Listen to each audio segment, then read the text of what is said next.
And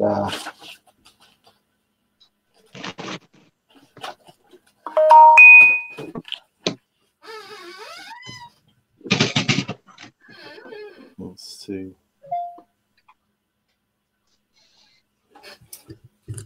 Well, sorry about that. I had the mic on. Oh, that's okay. Well, it looks like we can start. So, are you ready, Solomon? Yeah. Let's start. Okay. Okay.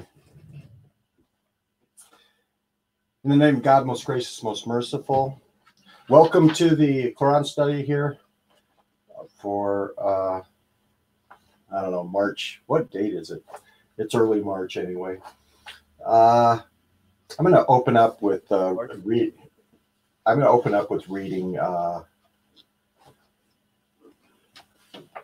Ayatul Kursi, the 2:55, just to set the tone. God, there is no other God besides Him, the living, the eternal. Never a moment of unawareness or slumber overtakes Him. To Him belongs everything in the heavens and everything on earth. Who could intercede with Him except in accordance with His will? He knows their past and their future. No one attains any knowledge except as He wills. His dominion encompasses the heavens and the earth, and ruling them never burdens Him. He is the Most High, the Great. So, alhamdulillah, may God guide us and may He teach us the Quran. So, I'm going to start with Surah number 3, verse 159. And this is kind of a continuation from last week. It's the dialogue that was happening in response to the Battle of Uhud. And so, the messenger's kindness. It was mercy from God that you became compassionate towards them. Had you been harsh and mean-hearted, they would have abandoned you. Therefore, you should pardon them and ask forgiveness for them and consult them. Once you make a decision, carry out your plan and trust in God. God loves those who trust in Him.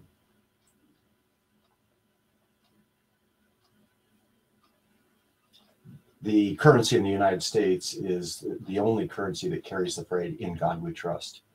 It is a fact that the American dollar has been the strongest currency in the world and the standard by which all other currencies are measured. 3:160. If God supports you, none can defeat you. And if He abandons you, who else can support you? In God, the believers shall trust. No one above the law. Even the prophet cannot take more of the spoils of war than he is entitled to. Anyone who takes more than his rightful share will have to account for it on the day of resurrection. That is when each soul is paid for whatever it earned without the least injustice.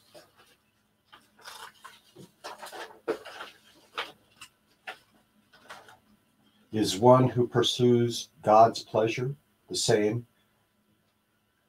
as one who incurs wrath from God and his destiny is hell, the most miserable abode? They certainly occupy different ranks at God. God is seer of everything they do. God has blessed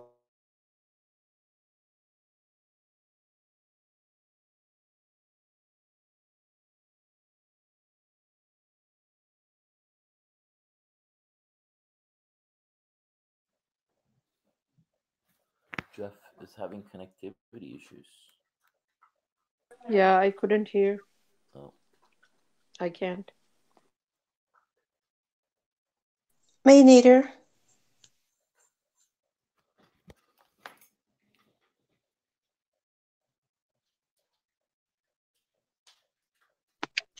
I think Jeff fell asleep.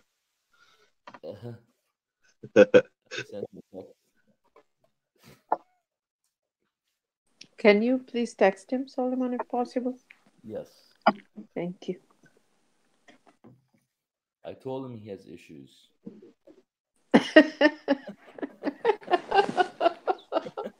I need to take care of those issues.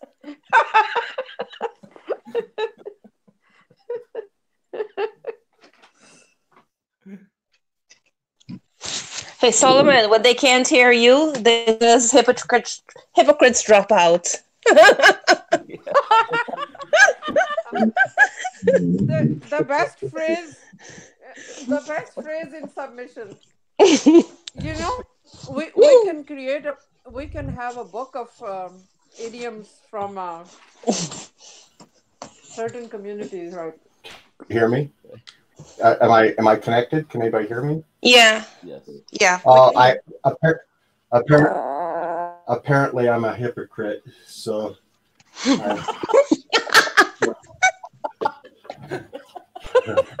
what else is new? Okay. There is a whole class of dropouts sitting here. Yeah. This is the dropout Quran study. So okay. So hey, how far along? I thought I was on the whole time. It didn't drop off on my side. So tell me where I got to read from. Where did I?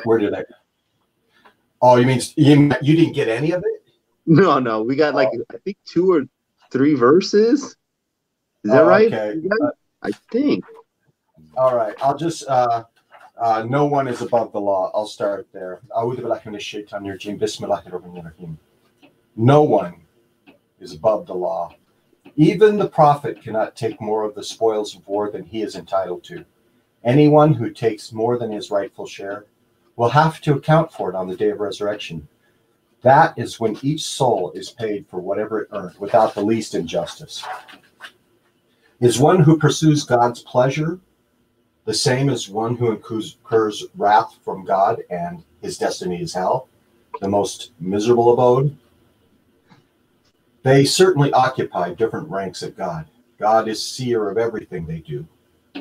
God has blessed the believers by raising in their midst a messenger from among them to recite for them his revelations and to purify them and to teach them the scripture and wisdom.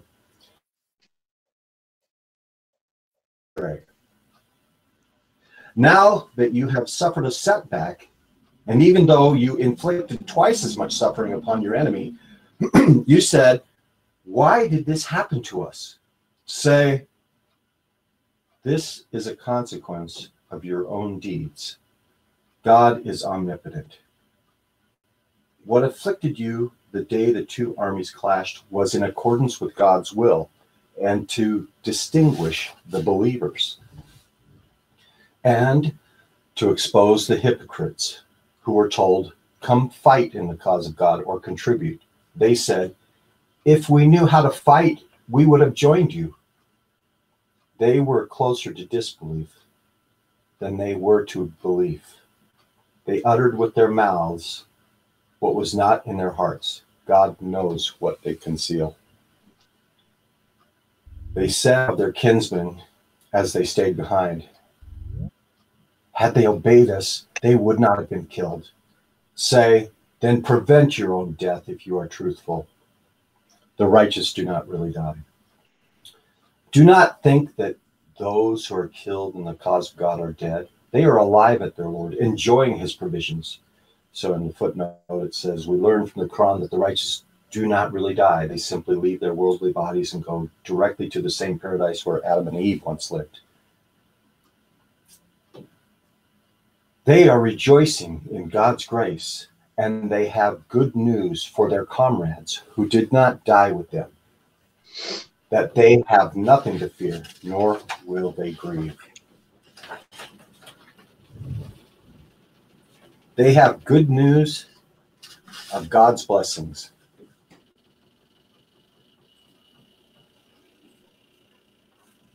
For For those who respond to God and the messenger, despite the persecution they suffer, and maintain their good works and lead a righteous life, a great reward. When the people say to them, people have mobilized against you, you should fear them, this only strengthens their faith. And they say, God suffices us. He is the best protector. They have deserved God's blessings and grace. No harm ever touches them, for they have attained God's approval. God possesses infinite grace. Fear, the devil's tool. It is the devil's system to instill fear into his subjects. Do not fear them and fear me instead, if you are believers. Do not be saddened by those who hasten to disbelieve. They never hurt God in the least. Instead, God has willed that they will have no share in the hereafter. They have incurred a terrible retribution. Those who choose disbelief instead of belief do not hurt God in the least. They have incurred a painful retribution. Let not the disbelievers think that we lead them on for their own good. We only lead them on to confirm their sinfulness. They have incurred a humiliating retribution. God is not to leave the believers as you are without distinguishing the bad from the good. Nor does God inform you of the future, but God bestows such knowledge upon whomever he chooses from among his messengers. Therefore, you shall believe in God and his messengers. If you believe and lead a righteous life, you receive a great recompense. The end of the world is one of the examples of the future events revealed to God's messenger of the covenant. See footnote 7227. Okay. 3:180. Let not those who withhold and hoard God's provisions think that this is good for them. It is bad for them, for they will carry their hoardings around their neck on the day of resurrection. God is the ultimate inheritor of the heavens and the earth. God is fully cognizant of everything you do. Humans continue to defy God. God has heard the utterances of those who said, God is poor while we are rich. We will record everything they said, just as we recorded their killing of the prophets unjustly. And we will say, suffer the retribution of hell. This is a consequence of your own works. God is never unjust to people. It is they who said, God has made a covenant with us that we shall not believe in any messenger unless he produces an offering that gets consumed by fire. Say, messengers before me have come to you with clear proofs, including what you just demanded. Why then did you kill them if you are truthful? If they reject you, messengers before you have been rejected, even though they brought proofs, the Psalms, and the enlightening scripture. Okay, now I'll go back and discuss these. So, okay, 3:159. So this is the Battle of Badr is going on. Battle of Uhud. And in 3:152, a previous verse, God says, but then you wavered, disputed amongst yourselves, and disobeyed after he had shown you the victory you had longed for. But then some of you became distracted by the spoils of war, while others were rightly concerned with the hereafter. Recall that, and then in 153 it says, recall that you rushed after the spoils, paying no attention to anyone, even when the messenger was calling from behind you. And then in 3:155 it says, surely those among you who turned back the day the two armies clashed have been duped by the devil. So these guys were, they were supposed to be a battle plan, and they exposed their, they didn't obey the messenger, and they exposed why they were fighting, perhaps running after the spoils. And God let them know that they made these horrible mistakes, that they abandoned the strategy due to his desire for booty. But the messenger didn't make them feel any worse for their selfishness. I guess the setback was bad enough. He was very gentle with them. The messenger's kindness is what is pointed out. He said he wasn't mean-hearted. He didn't abandon them. He just understood. He's like, look, guys, this is bad. What happened? And you can see why we have to stay as a column, and we have to stay with the plan. You know, I'm sure he was very gentle with them because they were already hurting bad enough. Now, in the footnote there, because at the end of the verse it says, trust in God. God loves those who trust in him. The messenger makes note of how the currency of the United States is the strongest currency in the world because it says in God we trust. And it's interesting that that didn't appear on the US dollar until 1957, which is 19 times 103. And Wikipedia says that most international transactions continue to be conducted with the United States dollars. And it has remained the de facto world currency.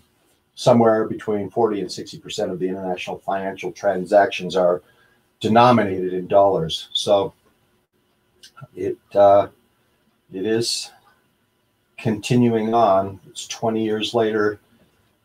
Its demise has not happened. I heard something that the American, I think it's our strongest export in the United States is actually the $100 bill, because so many transactions worldwide that happened in cash, whether they're black market or other ways, happen in the $100 bills. And so in the markets, we sell, I guess, tremendous amount of $100 bills. Anyway, so 3:160. If God supports you, none can defeat you, and He abandons you. If He abandons you, who else can support you? In God, the believer shall trust. So, if God supports you, just think. I mean, you have the Creator behind your back. He's controlling the hearts and minds. So if you have God's support, whoever you're opposing, their minds can be controlled. The angels can bring the weather. He'll direct the weather to be controlled by them. He orchestrates the historical events or whatever is happening around, the animals, anything. Everything is on your side. Everything.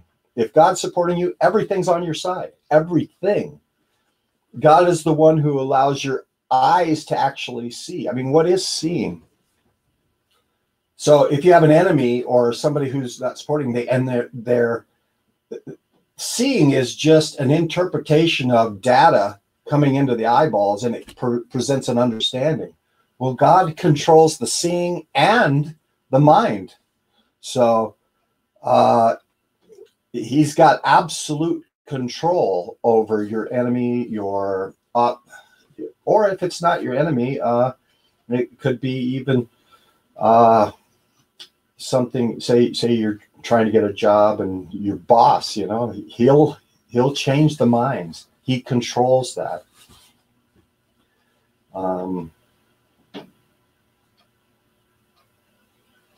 I remember this. The messenger had a story about there was a disbeliever that he was going up against, and he was fighting the math miracle.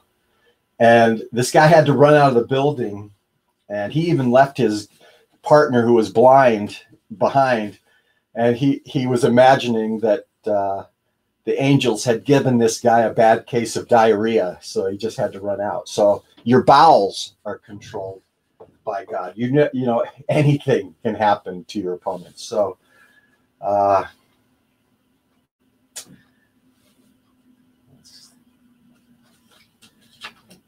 see.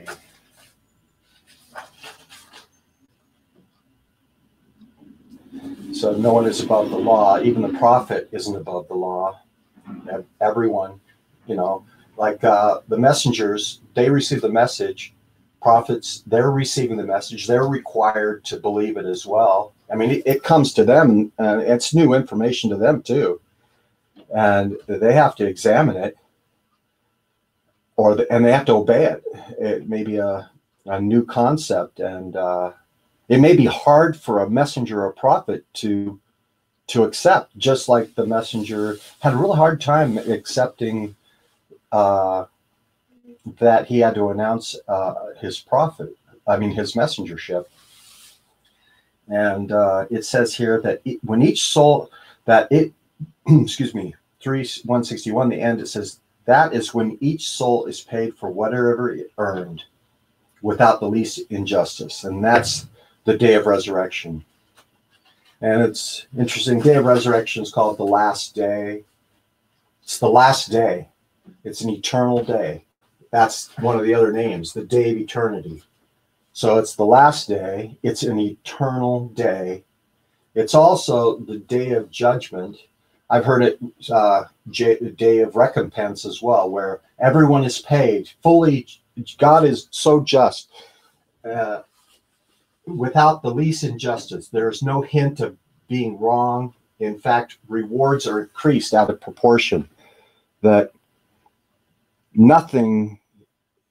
It's amazing. Yeah, God's justice. It's so in our favor, and I'm sure if I end up going to hell, I'll deserve whatever I get. God will be just, and I'll deserve exactly what I get, and probably would deserve worse than what I get if I were to go to hell. 3162 is one who pursues God's pleasure the same as one who incurs the wrath from God, and his destiny is hell, the most miserable boat. He is one who pursues God's pleasure the same as one who incurs his wrath. Pleasure. Just imagine you achieve God's pleasure. I mean, we try to please. Maybe it's a parental figure, maybe it's a teacher, maybe whoever that person is, your grandmother, there's a person in your life, and it just totally warms your heart. You feel the greatest fulfillment when you get their pleasure, the feeling of approval. Well, imagine getting God's pleasure, that he after your life is done, he's pleased with you. I can't imagine how that feeling. I mean, he controls how we feel. Imagine what kind of a euphoria, a joy that God's pleasure feels like. It's something to work for. 163. They certainly occupy different ranks at God. God is seer of everything they do. So we have to remember that we are applying for a position, like a profession or a title that will last for what I call it's this eternal day. It lasts forever. So we're down here. We're applying for a job, and this is going to be our position, our rank for eternity. I remember on one of the tapes, the messenger was talking about like a garbage man. Well, a garbage man's a perfectly fine job while you're here. It's temporary, you're only doing it for so amount of time. But do you want to be the garbage man for eternity? I mean, it's allegorical, but that's what he's saying. He's like, look, you got a real chance here to increase your rank. For me, just making it to heaven, I'll be entirely grateful, even as heaven's garbage man. But he's given us even more to work for. He's that. I mean, it's amazing. We were the rebels. We're the rebels, and he's so merciful that he's giving us rebels a chance to increase our rank to something extraordinarily high. I mean, I'm sure, how can we possibly deserve it, you know? But we're the rebels, and he's giving us a chance, and we can make everything different. And we need to grasp this opportunity and do the best we can.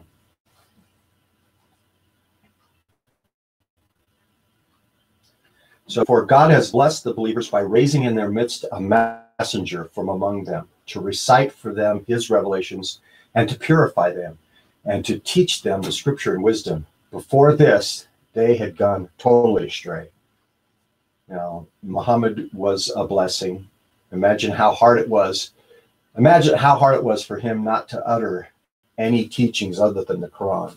And he did it. What a wonder. He did a great job. We have the Quran. That was extreme discipline on his part, I can imagine. And then here in the 1970s and 80s, we had a messenger raised in our midst. God calls it a blessing. So we had a messenger raised in our midst. A lot of people would like us to, don't worry so much. Don't focus on the messenger, which we're not. We're talking about the message. God sent us a messenger with information, like information for us to improve our rank, to make it to heaven. It's vital information for us.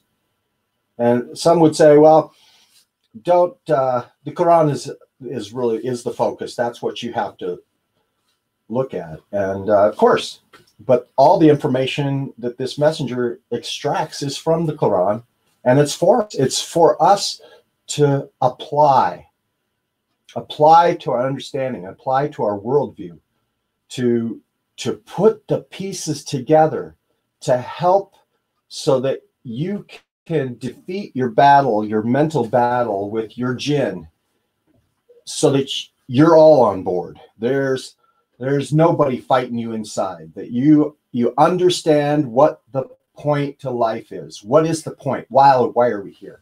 That's what we got with this messenger. The message from the messenger.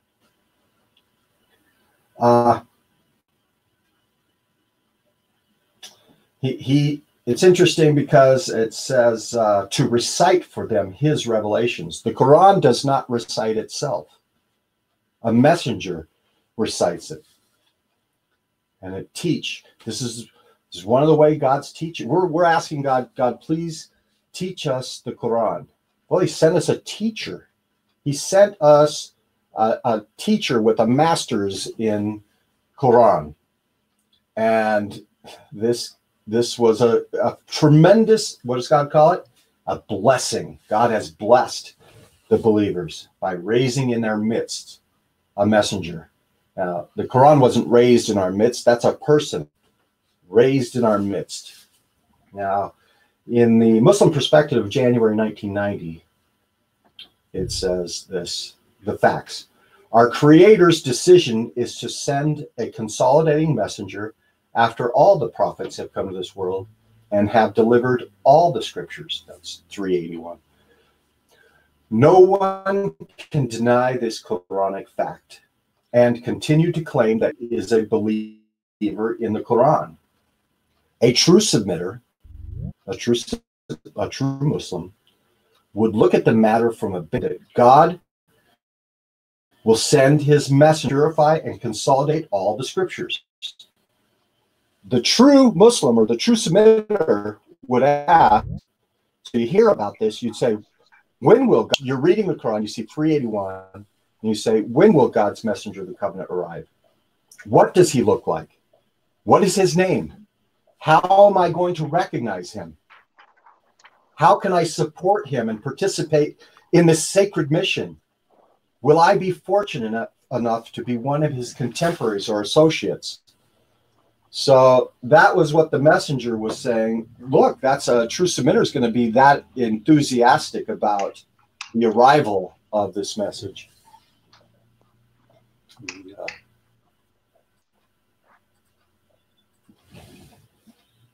Okay, so 3:165. Now that you have suffered a setback, and even though you inflicted twice as much suffering upon your enemy, you said, why did this happen to us? Say, this is a consequence of your own deeds. God is omnipotent. So everything good is from God. Everything bad is from us. We know that. God is goodness. We can't even describe how good God is. And just the fact that we're here and this wonderful chance to redeem ourselves when we were amongst the rebels, it's such a blessing. 3:166. What afflicted you on the day the two armies clashed was in accordance with God's will and to distinguish the believers. So when these battles are presented for these believers, there's a point to it. God has a point to everything in our lives. The difficulties are not difficulties, just because. That's ignoring God's signs. Everything is a sign. Everything has a purpose. And God is saying that he's using these difficulties to distinguish us, to raise. It's gonna expose. One person may show a lot more courage, or a lot more perseverance, or a lot more patience, or a lot more kindness, perhaps, or in a certain you don't know the circumstance, but that's what this life is, an audition for the highest positions in the next life. So let's see, 3:167. So we're talking about. So God is going to distinguish the believers and to expose the hypocrites who were told, come fight in the cause of God. They said, if we knew how to fight, we would have joined. They were closer to disbelief than they were to believe. They uttered with their mouths what was not in their hearts. God knows what they conceal. Uttering with our mouths what's not in our hearts. Yeah. That's a heavy statement. It seems we best just don't say, or it would have been better to just say, in this scenario, it would have been better for them to say, we're cowards. We don't believe enough in the hereafter. We're cowards, because what they did is uttered what with their mouths was not in their heart, coming up with an excuse or some reason that isn't the truth. And so that's a big lesson on how we need to examine ourselves. Are we twisting our story a little bit to make it look a little better than it is?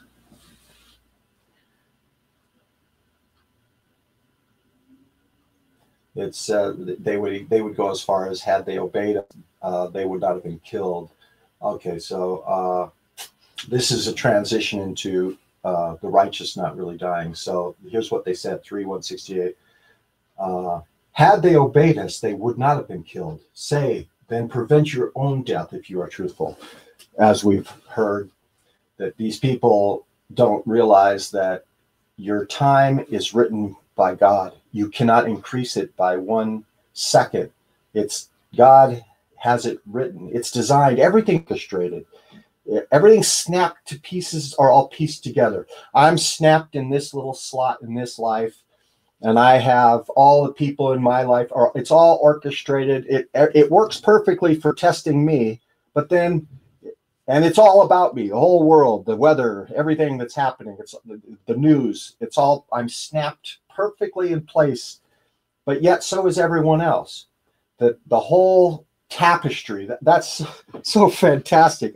I hope, God willing, if I make it to heaven, I'd love to understand this tapestry of what life is and how he's placed people together and see it really perfectly. It's got to be extraordinary to be able to to see this. It's like a ivory puzzle, or a like each one of us are a pixel in a beautiful image, or something. I'm not sure, but anyway, but so people cannot prevent their own death. We should, and we should also take that in consideration with fighting our fears, because you're not going to die until God says it's your time. So we should be fearless with that knowledge. And here's this wonderful news that happened in 3:169. It says, the righteous do not really die. And of course, that was big news. It says here at 3:169, do not think that those who are killed in the cause of God are dead. They are alive at their Lord, enjoying his provisions. So in the footnote, it says, we learn from the Quran that the righteous do not really die. They simply leave their worldly bodies and go directly to the same paradise where Adam and Eve once lived. So there's other verses that support that. I'll read them.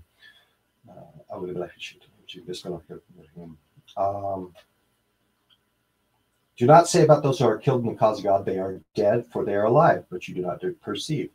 O you who believe, you shall respond to God and the messenger when he invites to what keeps you alive. Those who emigrate in the cause of God then get killed or die, God will surely provide for them a good provision. They do not taste death beyond the first death, and God spares them the retribution of hell. And then in another verse, he was told, enter paradise. He said, I wish my people on earth know that my Lord has forgiven me and honored me. And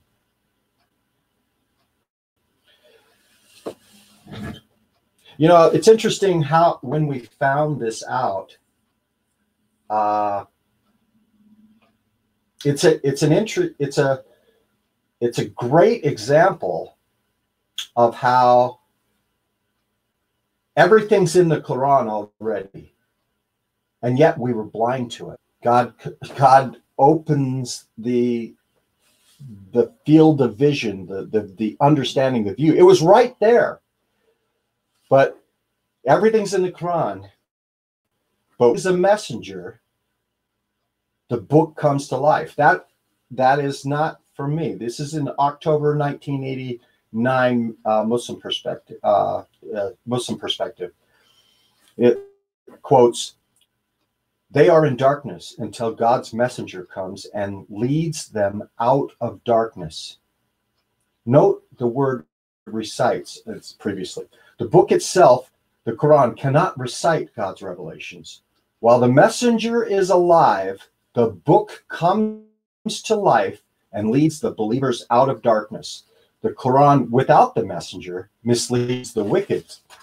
So also from Appendix 17, it says, as stated in 381 and 46:9, God's messenger of the covenant does not bring anything new. Everything I receive and pass on to you is already in the Quran. However, the Quran is full of information that is kept by Almighty God for revelation at a specific time. Now is the time to look at the verses shown above and learn the great news. The righteous do not die. So that serves as a great illustrator for how messengers come, the book comes to life, and we learn all this new information. It helps to show how when we are following the teachings of the messenger, we are following the Quran. That's the whole point. That information has been extracted that is extremely beneficial for us, and that and it all is from the Quran. It's the Quran. It's just our eyes were blind to it, but it was right there. 3:171. They have good news of God's blessings and grace, and that God never fails to reward the believers. Let's see. let me go to 3:174.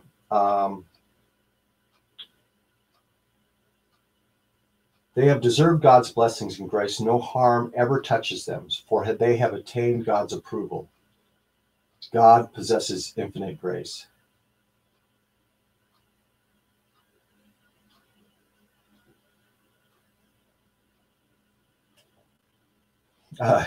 Wow.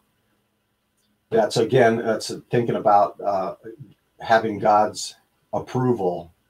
And it's interesting that when we have God's approval, no harm can ever touch us, and we shouldn't fear anything. It's like if we submit ourselves and are obeying the laws, and even you're in the process of purification, we should have the confidence to know that God's guiding this process, and that we shouldn't listen to the fears that Satan is building inside of us, is trying to support all these things. If you listen to the radio or the TV, I mean, half this, I don't know, maybe it's even more than half, but a lot of the commercials they're all fear-based. It's what if you have this? Have you checked your doctor's state? Have you talked to your doctor lately? If oh no, is your house insured? The news, you listen to the forecast. Oh no, it's gonna snow tomorrow. Oh no, all these silly fears, And I mean, if it's going to snow, it's like extraordinary, beautiful. This white blanket that just makes everything pristine, clean, and the sounds are all muffled, and it's a wonderful thing. Why would that be a problem? It's not.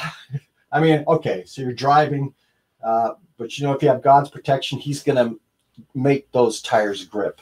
And so that next verse is 3:175. It's about the fear, the devil's tool. It is the devil's system to instill fear into his subjects. Do not fear them, and fear me instead, if you are believers. Why do we want to fear God? You want to. It's a reverence. It's like you do not want to be out of God's love and approval. That's what the absence of God. You don't want to disappoint Him. Fear of disappointing Him. Fear, or on the most selfish level, fear of hell, or fear of problems in your life. Fear of the difficulties because you're not, because you've lost His approval. So we need to keep our focus on really gaining God's approval and staying within that shell of protection by not stepping out, by ignoring a commandment, or by forgetting to keep God on our minds in the day. So it's 3:176. Do not be saddened by those who hasten to disbelieve. They never hurt God in the least. Instead, God has willed that they have no share in the hereafter. They have incurred a terrible retribution. God tells us not to be saddened by those who hasten to disbelieve. That's easier said than done. It could be your family members. It could be your brothers and sisters in the mosque. It could be if it's difficult to see people disbelieve, to just ignore the message, and we're supposed to, when they say the things they say, don't let it get us down. We need to disregard them. Just ignore it. We're supposed to shrug it off. Look, you've got this confidence. You got God supporting you. You're submitting. You're in the purification process. You are taking each commandment and adding them, and getting rid of your problems, and you have God supporting you, and you have God's approval when you're doing that. So anybody says anything, shrug it off. Just shrug it off. It's just not. It's at peace. It's this. We're supposed to disregard them, shrug it off, and carry on, because you know you're not going to waste 1 second of your life not taking advantage of this opportunity to improve your rank. So then I was going to go down to 179, 179. God is not to leave the believers as you are without distinguishing the bad from the good. Nor does God inform you of the future, but God bestows such knowledge upon whomever he chooses from among his messengers. Therefore, you shall believe in God and his messengers. If you believe and lead a righteous life, you receive a great recompense. So that's an interesting verse, because it's letting us know that we don't know the future, but he's going to tell a messenger about some future stuff. Well, that was the messenger of the covenant, and another example is that extraordinary puzzle which showed when the end of the world was. And clearly, you're not going to see that puzzle unless God is controlling your mind, is directing you to see it. And so we know when the world is, it's not going to affect our lives, but it's going to be extraordinarily beneficial to others. Maybe it's wrong to say it's not affecting our lives, because it does kind of affect me, my understanding of world events, and it gives me a confidence to know, oh no, it's gonna be lasting at least till 2280. And also, you think of it also gave us a time span to calculate how many more people will possibly be brought to this earth, and it gives us the distribution to recognize that, oh, most of the people coming into the world are actually going to receive the message. And so that's a big tall order on our responsibility for us early. We are the early submitters, and we have to pass this on. We have to make sure it stays intact the way it came to us. We do not want to let this message get distorted, like all the other messages do.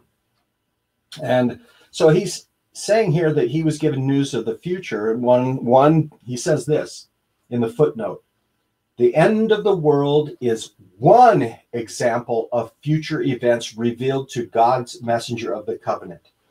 So what were some of the other ones that he was revealed? He's got one. It was in the last Muslim perspective. It was that last submitter's perspective that when he was alive, it was the March 1990. And I'll read it, part of it. It says, as prophesied in 44:9-15, a massive asteroid will hit somewhere in the Middle East. The resulting heat will burn living organisms within a 100-mile radius. Total devastation will envelop the Arab world. Main opponents of God, his miracle, and his messenger. Total devastation will envelop the Arab world, the main opponents of God. His miracle and his message of the covenant, the chronic prophecy in... Oh, well, I see. I just didn't read it correctly. It says the devastation will envelop the Arab world, and those people are the main opponents of God. They're opponents of his miracle, and they were opponents of the messenger of the covenant. So it says the Quranic prophecy in 44:10-15 will come to pass. A giant dust cloud will envelop the whole world and obscure the sun for a few months. In fulfillment of 1792, the Arabs will mock and ridicule. When will this happen, they will say.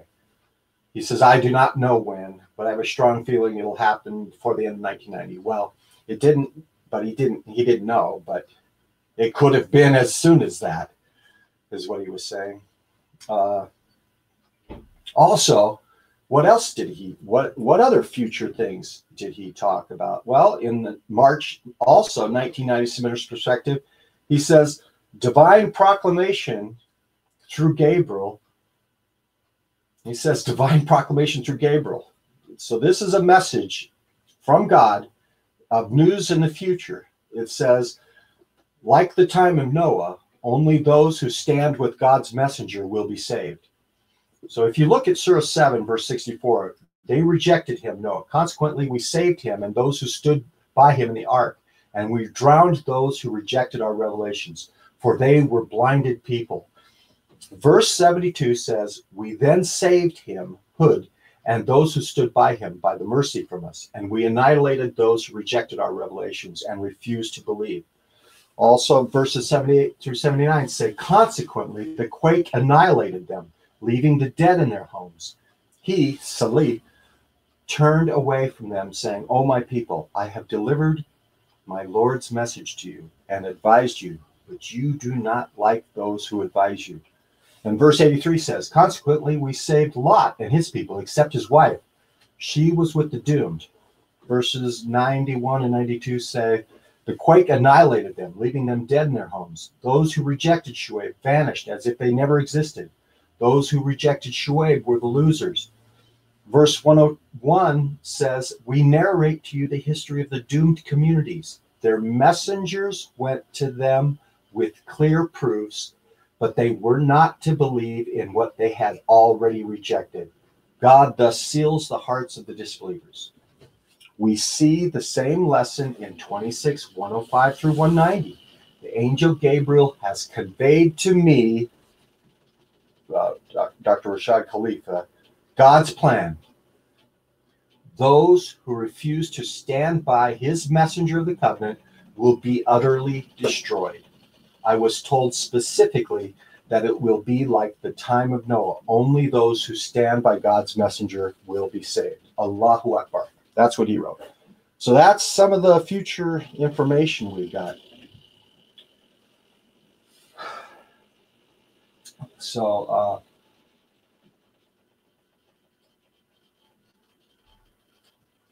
3:180. Let not those who withhold and hoard God's provisions think that it is good for them. It is bad for them. For they will carry their hoardings around their neck on the day of resurrection. God is the ultimate inheritor of the heavens and the earth. So we don't want to be hoarders. We want to be distributors. That God brings the blessings to us, and he tells us how to distribute them. He gives us the order. So we play an important role as submitters of receiving blessings and then distributing them according to his merciful way. Also, 3:181. Humans continue to defy God. God has heard the utterances of those who said, God is poor while we are rich. We will record everything they said, just as we recorded their killings of the prophets unjustly, and we will say, suffer the retribution of hell. Suffer the retribution of hell.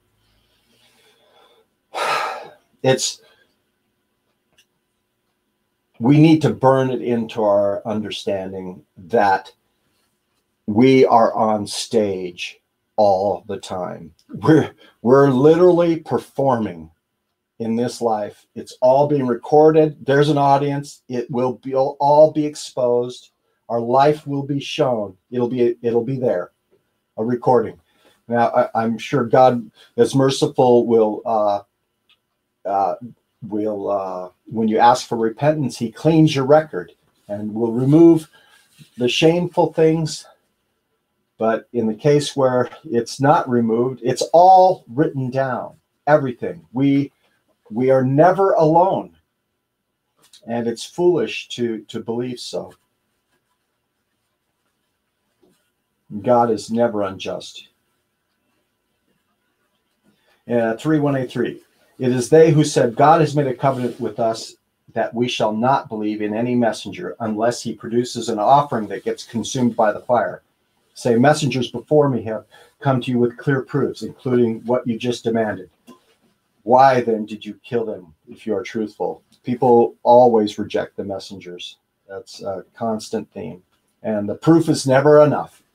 You know, where I work, there's he's master in mathematics. And I showed him the mathematical, the miracle. And, you know, he just shrugged it off like, those are just coincidences. That's it. You know, this is somebody that's his background, math, but it didn't work. So if they reject you, the messengers before you have been rejected, even though they have brought the proofs, the Psalms, and the enlightening scriptures. So see, that's another thing, is that a messenger comes and he brings a message.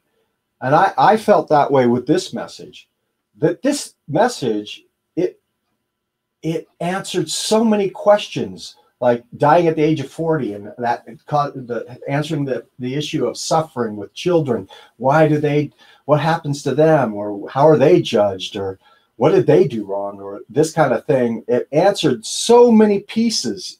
And literally, I feel like the message alone is enough of a proof.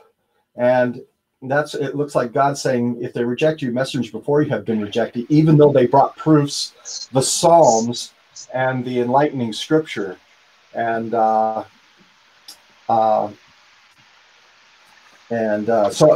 it's telling you that even the Psalms was enough of a proof that you read it. It's so beautiful that it should be enough of a proof. And the enlightening scriptures, you read them, you say, this has to be from God. So, alhamdulillah. Okay, so that is my Quran study for today, my presentation for today. And now we'll open it up for any kind of questions and stuff.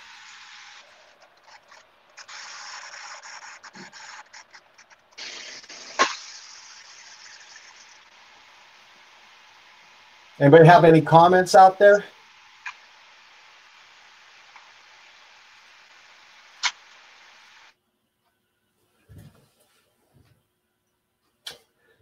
Well, yes.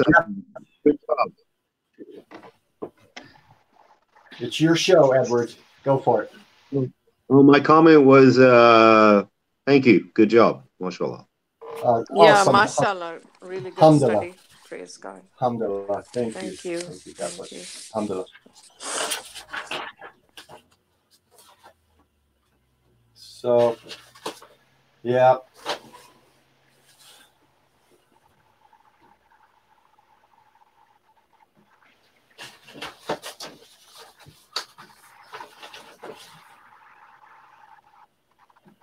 Salãmun Alaykum, Hario. How are you doing out there? Is it raining today, Hario? Yeah, it's rain all day. Oh, I'm sorry. Yeah. But it's Saturday right here, so Right. it's nice to stay at home. Just watching Yeah, the good point. television. Yeah. Alhamdulillah. Suleiman, did you have a comment? I have a comment. Okay. Oh, okay. Oh, please. Go ahead. Solomon, you want to go or? No, you can go ahead. I don't have a Okay. comment. Yeah, I was thinking about 161, no one above the law, and how God has worded it, even though the prophet cannot take more of the spoils of war when he is entitled to, than he is entitled to. Anyone who takes more than his rightful share will have to account for it on the day of resurrection. That is when each soul is paid for whatever it earned without the least injustice. In such strong words. God is like the accountability, and the day of judgment, obviously, like everything is gonna be judged. Every deed we do, like a share that is rightful, and you take a little bit more, you'll be answerable for that on the day of resurrection. Like how everything is recorded, and we are accountable for everything if we do unjustly. It is so important to remember that day whenever like Satan gives us any whisper or idea. Oh, but who's watching? Like it's okay. You can justify anything, but we have to always be um, always just and equitable in our dealings, or when um, we are even like what we sell shouldn't be more than like how God says, when you weigh, you should weigh it right. And we should never be knowingly doing any kind of unjust in any situation. So because everything we're going to be answerable, we don't want that kind of negative negative record. And it's so important. Like imagine somebody took a little extra, like 1 penny more or 1 dinar more than their rightful share, and then you are answerable to God on that day for that one little thing. That's so accurate, that's why God says accurately and rightfully everybody will be judged. Even the messenger is not to be, he's also not to take advantages of, like, oh, I'm a messenger, I can have more. And so little things we have to be mindful of. That's it for now. Yeah, I think about that. Like how much have I already from this world that wasn't rightfully mine? How much have I already? How much more should I actually give back? That wasn't for me. I think of that. Masha Allah.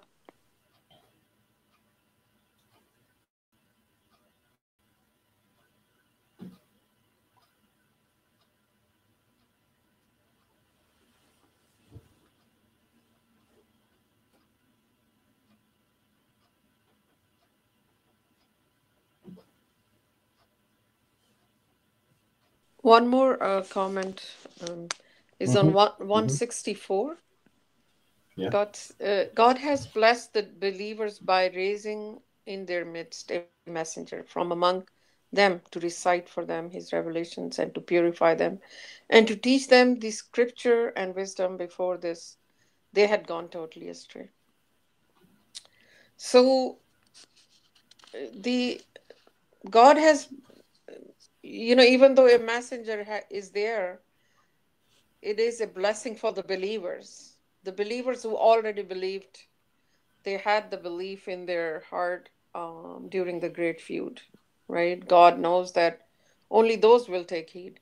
It, everything goes back to our original decision, even though we did not proclaim, and we sort of sat on the fence, and or peer pressure took over us. Um, so to recite his revelations. Now, whatever is in the Quran, right, is God's revelations. Anything not outside the Quran, right? It's so Mm-hmm. clear that a messenger is reciting God's revelations and to purify them and to teach them the scripture, not, something which is outside the scripture. Everything for our salvation. Um, any of God's revelation in the Quran Quran is a complete, fully detailed book. Even though people would ask, where are the bowing and how to do the salat, even though Messenger has explained the bowing and prostration is mentioned in the Quran, and the messengers, prophets, names are given that they were to establish the contact prayer, right? So it was from the time of Abraham. But now when we say, there is nothing about circumcision in the Quran, not even a hint, not even any remotely close um, kind of an idea or pointing to something even remotely close to that. Actually, so much goes against it. God's laws, the total freedom of choice, no oppression or aggression, and distortion of actually God's creation is from Satan. So what would messenger teach other than just Quran, right? Nothing from himself, nothing is outside the Quran left anymore. This is the only scripture to uphold right now what we have, word to word from God. That's about it. Right, I see your point. Expecting that the messenger would have said something about it when it's not in the Quran is not understanding the messenger, that he's literally just extracting information from the Quran. And the fact that we, in the clarification of what the religion of Abraham was, I mean, it goes into a lot of detail, tell us about the salat, the fasting, the Hajj, and zakat, but yet to think that, well, it's just implied, this other thing that never was mentioned, this other thing thoroughly is mentioned in Hadith and Sunnah, which we are commanded not to ignore. It's this notion that, well, it's so well established, and that it needs no mention in the Quran. It's a violation of what the completeness of the Quran to consider that, I think.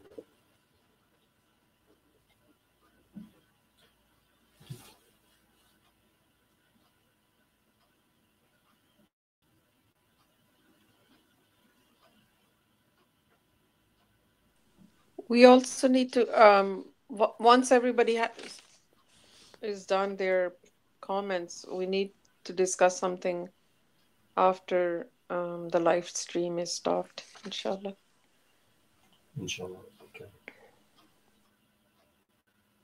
After, right? Right. Yeah, Inshallah. Inshallah. God willing. May my Lord guide me to do better next time. If you forget to say it, God willing. Do you guys have any more comments about what we read? One more comment I have. It's on fear the devil's tool. It is the devil's system to instill fear into his subjects. Do not fear them and fear me instead, if you are believers. And Jeff touched this topic, that why do we need to fear God, right? God is all most merciful, and but the way I see it, how we fear God is that obeying, like, we must obey God and his commandments, that fearing God. Like, am I missing something which God, am I not upholding a commandment,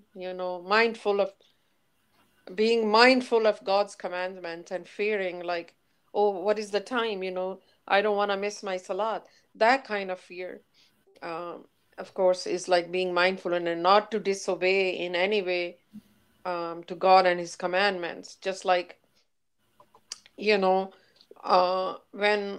our boss or employer gives us a list of things to do, and in a certain time, we must do that, and it's like being mindful. These are, I have to do this, or, it could affect badly or reflect badly on my the work I do, right? So not necessarily we are fearing, but we are mindful of our duties, and that if we don't do our job well, we will be in trouble, right?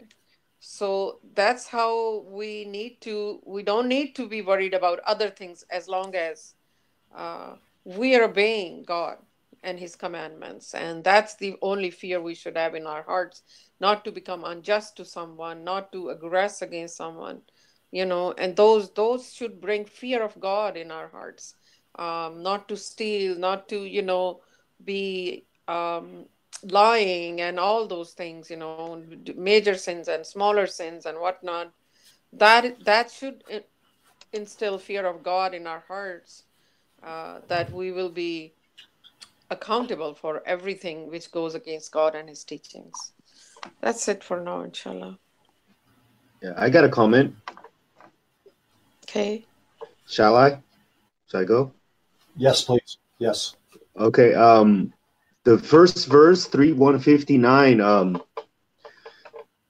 A few times I've had people in my congregation during Quran studies. One time in particular, well, you know what's interesting is both times they have done it with a quite interesting, like looking right in my face.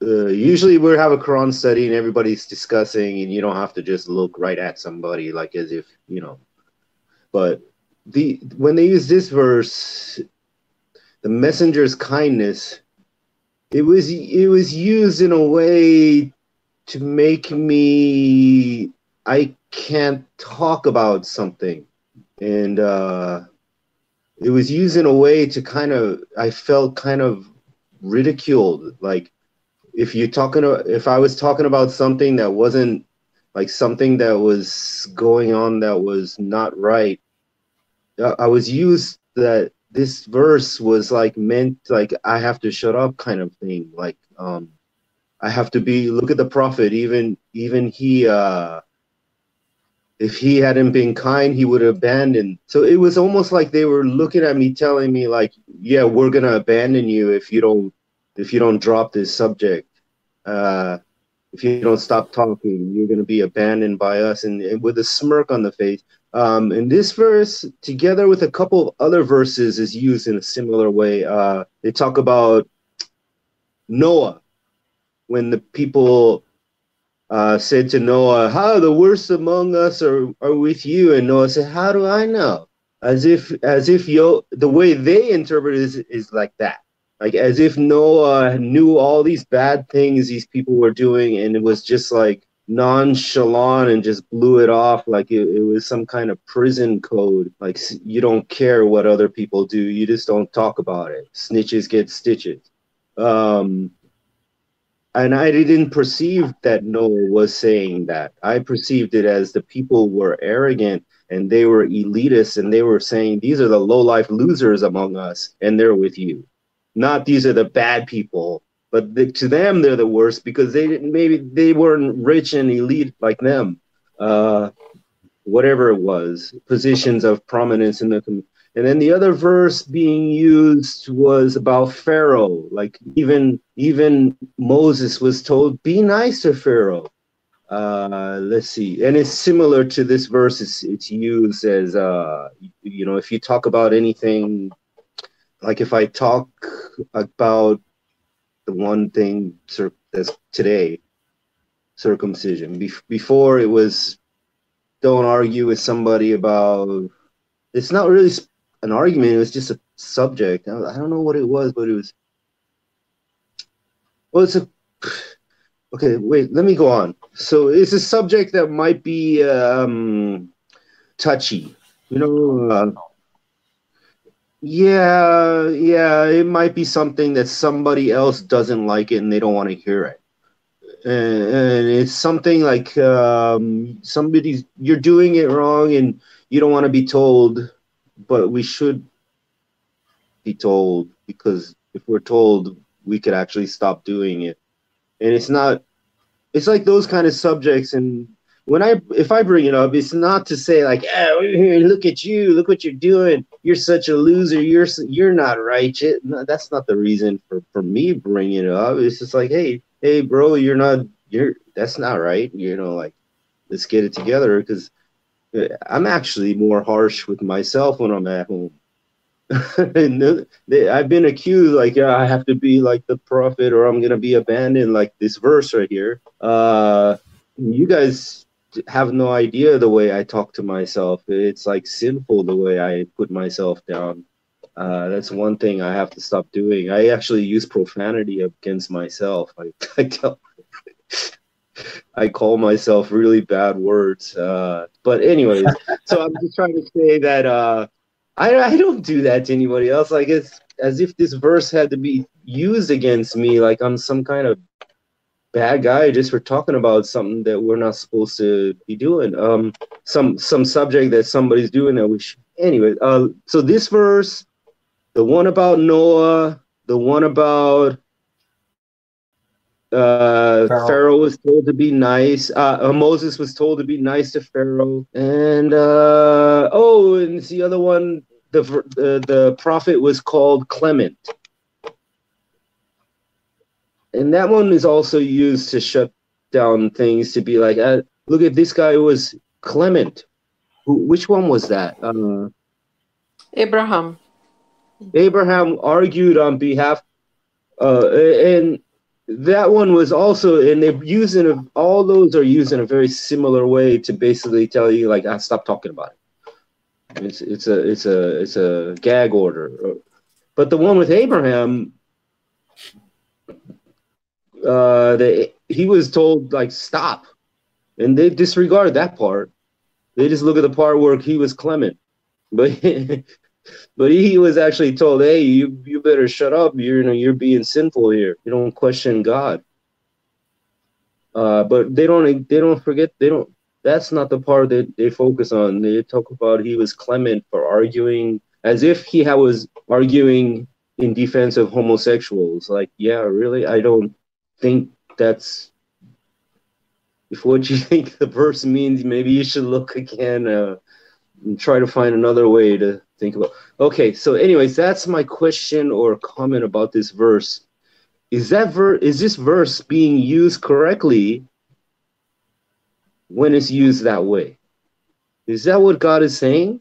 Like, what would it be if a person, say, Muhammad, the prophet, was just totally, what do you call that if you just see people just doing all kinds of wrong things and you just don't say anything and you turn a blind eye? What would that? Is that what this verse is saying he was? I want to discuss this issue more. Actually, I have also experienced these kind of remarks when we become passionate about what we are talking about, and when you see, the one party is totally almost blaspheming against God's revelations. But maybe we can do it after the recording stops. Wait a minute. I'm talking about the verse, the actual verse, though. Why? Okay. No, I wanna discuss this subject even more. Like I hear you what you're saying, but I think. Yeah. But this is the verse, so I was asking, is that about this verse? But is that became compassionate towards them? Well, these are. I think when also Prophet Muhammad's example in another verse is about he's harsh and stern against the hypocrites and disbelievers. But here is just one mistake, right? Like how Jeff was reading it, that they had already suffered a setback. And if he had become more harsh towards them, it's like sometimes, you give them a benefit of the doubt. It's just because these people are in the situation of war. They've already, participated in it, and it's a big thing to join a war, first of all, in the cause of God. And if they make a mistake because they rush towards the spoils of war, and you know, prophet maybe didn't want to address at this time that if he had become harsh at that time, they could have rebelled. You know, this is a very peculiar situation and cannot be used everywhere. So, Ah, good answer. yeah, because imagine you're already fighting in the cause of God, So and you're you talking thought, about hmm keep it in the context of what the don't take it out of exactly. context. Exactly. Like you're already maybe wounded and you're seeing so much like your kinsmen just dying in the war, and then they thought the war is over and they ran towards the spoils, right? Taking maybe a breather or made a mistake. Obviously, God is pointing out every human weakness and mistakes here.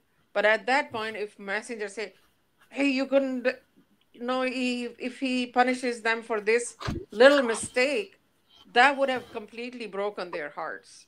That's what I think about this verse. Otherwise, we know the examples that messengers are also told about. And about Noah, God tells us he called people nicely in the beginning, sweetly in the beginning, then a little louder and a little louder. And at the end, he was cursing those people. He said, God, bring your wrath upon these people. They're never going to believe. So every messenger knows where to be kind and where to give people another chance or benefit of the doubt, and where to be harsh and stern. I don't think it's like that black and white when people misuse these verses. What people want to do is that they don't want you to rock the boat ever, you know. And if you like, we cannot from the get go be harsh, and even if like there is a misunderstanding of a verse or something, there is a time, there is a grace period of everything, right? But then when you start seeing that people are stuck in disbelief and they're almost blaspheming or actually blaspheming against God's revelations, then what do? You just, your passion is talking, and I don't know, I've been blamed for these things too. I want to talk about one more verse. Sorry, Edward, what did you say?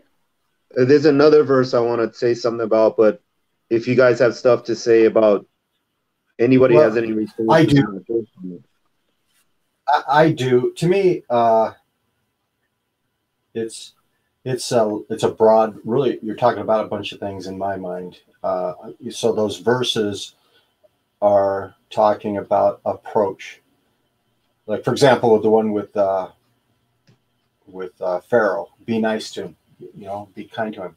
And this is just information from what I've gotten from life. And all I notice is that it's so hard to bring up an issue with anybody because egos get bruised so easily. People get offended. Their feelings get hurt. They feel like, oh, you backstabbed me. You were supposed to be my bro. Hey, you're my friend. Hey, everything's cool. But this is ignoring the context of why we're here. So as a believer, if we can somehow separate our ego from why we're here to improve.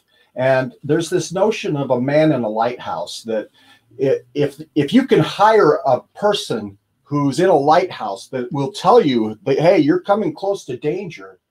I mean, that's a principle that is, I mean, we got air traffic controllers, the same thing. People who are there to watch, to make sure, hey, look, you're running into trouble. But when it comes to personal issues, generally in public, we don't want to hear about it. And we take offense and we disregard the person who's saying it, and we put them in a position that they're mean and all of these things. This is human nature. This is what happens. People are like this. Nobody wants to hear about it. But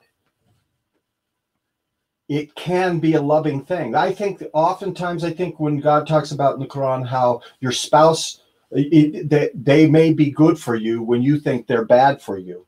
And oftentimes the spouse is the one who's going to notice those particular things about you that you need to work on. And that having that reminder, it may seem like a nag or a problem to you, but it may be the thing that's going to get you to heaven for you to work on. So this is an issue, the getting past the ego's bruise. Can we possibly set aside ourselves and look at these people like that have information for you? Look, brother, you got an issue here. And to see that, wow, what a blessing God has brought to me, a brother who directly tells me I have this issue. So this is a big problem. How to go about it. And I think that God knows that it's going to be hard to get this information to somebody. So you have to be nice to begin with. Your delivery has to have some type of tactfulness, such that you don't all of a sudden throw up their guards and that they can't even hear you because it's coming on so strong. These are some of the things that I think this addresses. But I mean, I agree with you wholeheartedly, Edward. And at the same time, I see the difficulty in overcoming this ego issue.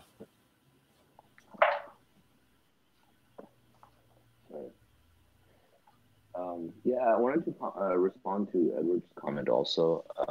I think there's many verses in the Quran. I mean, you know, everything is open for abuse.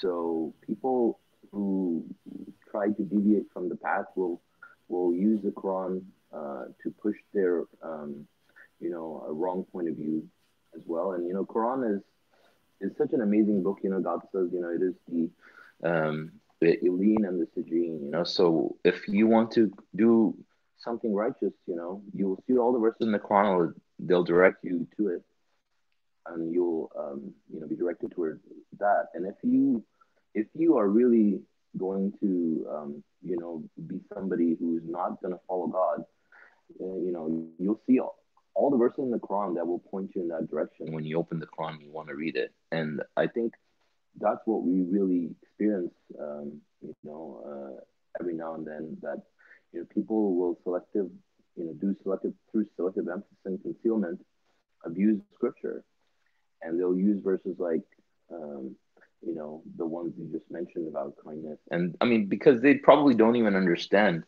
you know, the context or the full picture, and so, or they just willfully, you know, do that. But like the example of Pharaoh, I think is a great example. I mean, when he was giving him the message, I mean, obviously there was a progression, right? I mean, you're giving somebody the message, you're going to go there, you're going to be kind, you're going to, you know, start, you know, everybody, like, you know, they say, you know, in the secular world, right? Yeah, everybody starts with 100 points or 10 points, whatever their point system is based on, you know, and then from then on, it decreases. So I think it was the same with Moses and Pharaoh, you know, like, yes, Pharaoh was a tyrant, but, you know, given that he hasn't been talked about with the message, and, you know, this thing hasn't been brought to his attention, you know, you go and speak to him nicely so that it's not being held as an excuse, like, hey, this guy's been mean to me, why would I listen to him, right? So you don't give them any excuse. You go and you be nice and you present them the message, and then they oppose and oppose and oppose. Obviously, then you get louder and louder when that happens, and that did happen with Moses, right? I mean, Moses debated with him and he argued with him, and they, you know, they attacked him, and, you know, God saved them. And I think as far as this example too, I mean, obviously these people, some in context of the verse, I mean, there's some people that were strong believers, you know, they followed the messenger. There's other people that were weak believers, and, you know, didn't do exactly what they were supposed to do. But, you know, we still have to be kind, and God says, lower your wing for the believers who follow you. And that's exactly what the messenger, I mean, Muhammad, was, you know, ordered by God to do. And I mean, we should follow that example, and in our lives too, when we deal with situations like that, obviously. But obviously, you know, everything is in context with depending on the situation. But this idea about, you know, shunning people and censoring things that might offend people, I think they cause more hurt than anything. Like cause more harm than anything in terms of the society or the unity in general. I think people really need to understand the concept of unity and division, and the benefit of being able to freely discuss issues that could be considered like controversial. I think that's a problem in some places, and Satan does try to push people to the extreme. So I think these things have to be sorted out one by one. I have one more comment on the same subject. Actually, we just read this verse, which is 167. And to expose the hypocrites who were told, come fight in the cause of God or contribute. They said, if we knew how to fight, we would have joined you. They were closer to disbelief than they were to believe. They uttered with their mouths what was not in their hearts. God knows what they conceive. So there is peace times and then there are war times, that fighting in the cause of God today is obviously not like that, right? And God has saved us from that kind of test, because of the globalization and um, the messages all over the world now. You cannot just take a little army and run after people. So when fighting in the cause of God happens, that means that somebody is trying to distort the religion or the revelations of God, and fighting against, like today we have the messenger alive in the shape of book in our hand. It's complete. This is the message, and everybody's gonna fight God, and the messenger is basically fighting against the Quran, right? And then God talks about the fighting. When fighting is decreed for you, sometimes you may not like this because it's human nature. It's so nice and easy to be look very nice, right? It's the best thing. Oh, I'm so noble that I never even raise my voice, right? I am. That doesn't mean in a certain situation that is the best possible response. Best possible response is when God says, whoever are mocking God's or fighting God and his messenger are the enemies of God, you know, and your enemies. So what do you do? Are you gonna still be there going they're distorting the religion, blaspheming against God, basically fighting God and his messenger? That means the fighting is decreed for you now. What do you do? How do you handle that in the best possible manner? That is that you fight back, right? To defend the truth or stand up for the truth. So that's what a lot of people I have witnessed. A lot of people run away from that situation because they think, oh, it's unrighteous or it's not in me. God says fight or at least contribute, meaning do something about it. Just don't sit on the fence.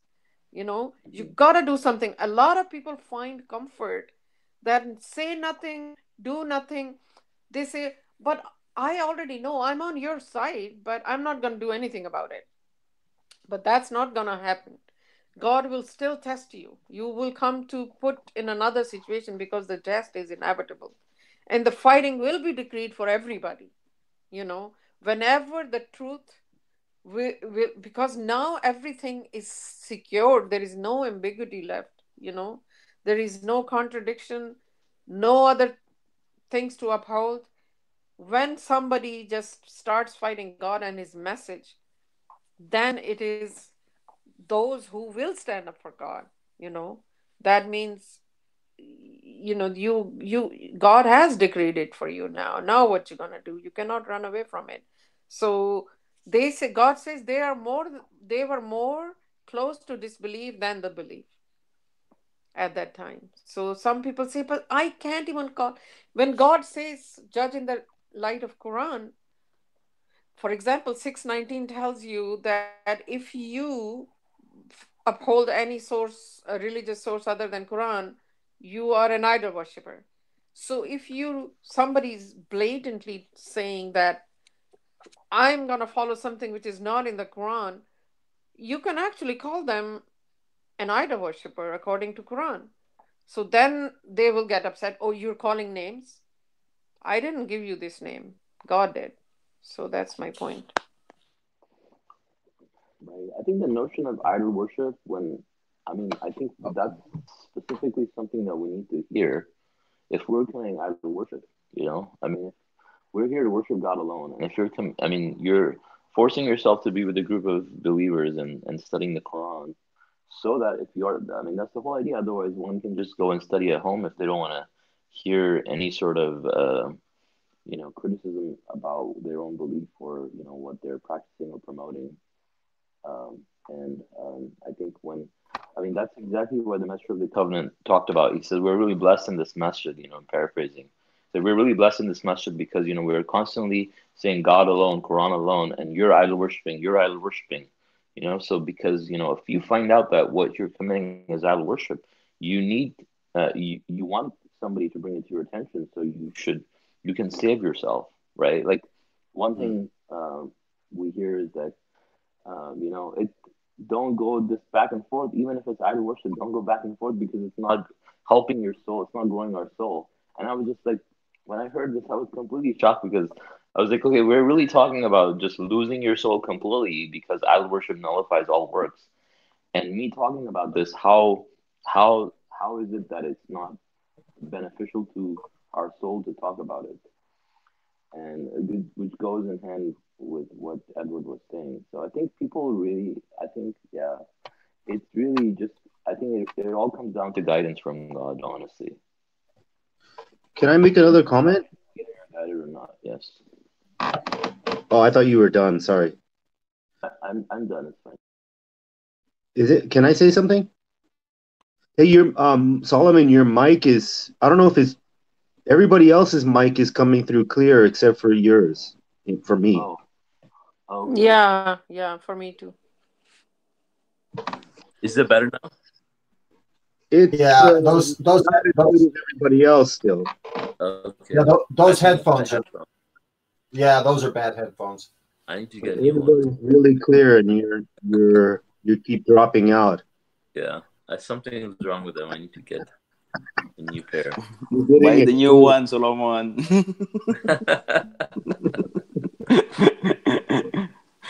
I can hear Addie's Zippo lighter better than I can hear you.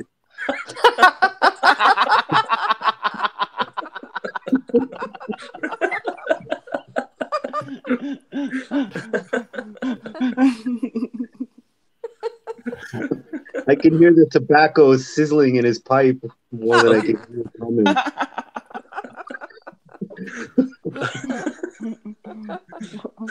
I know.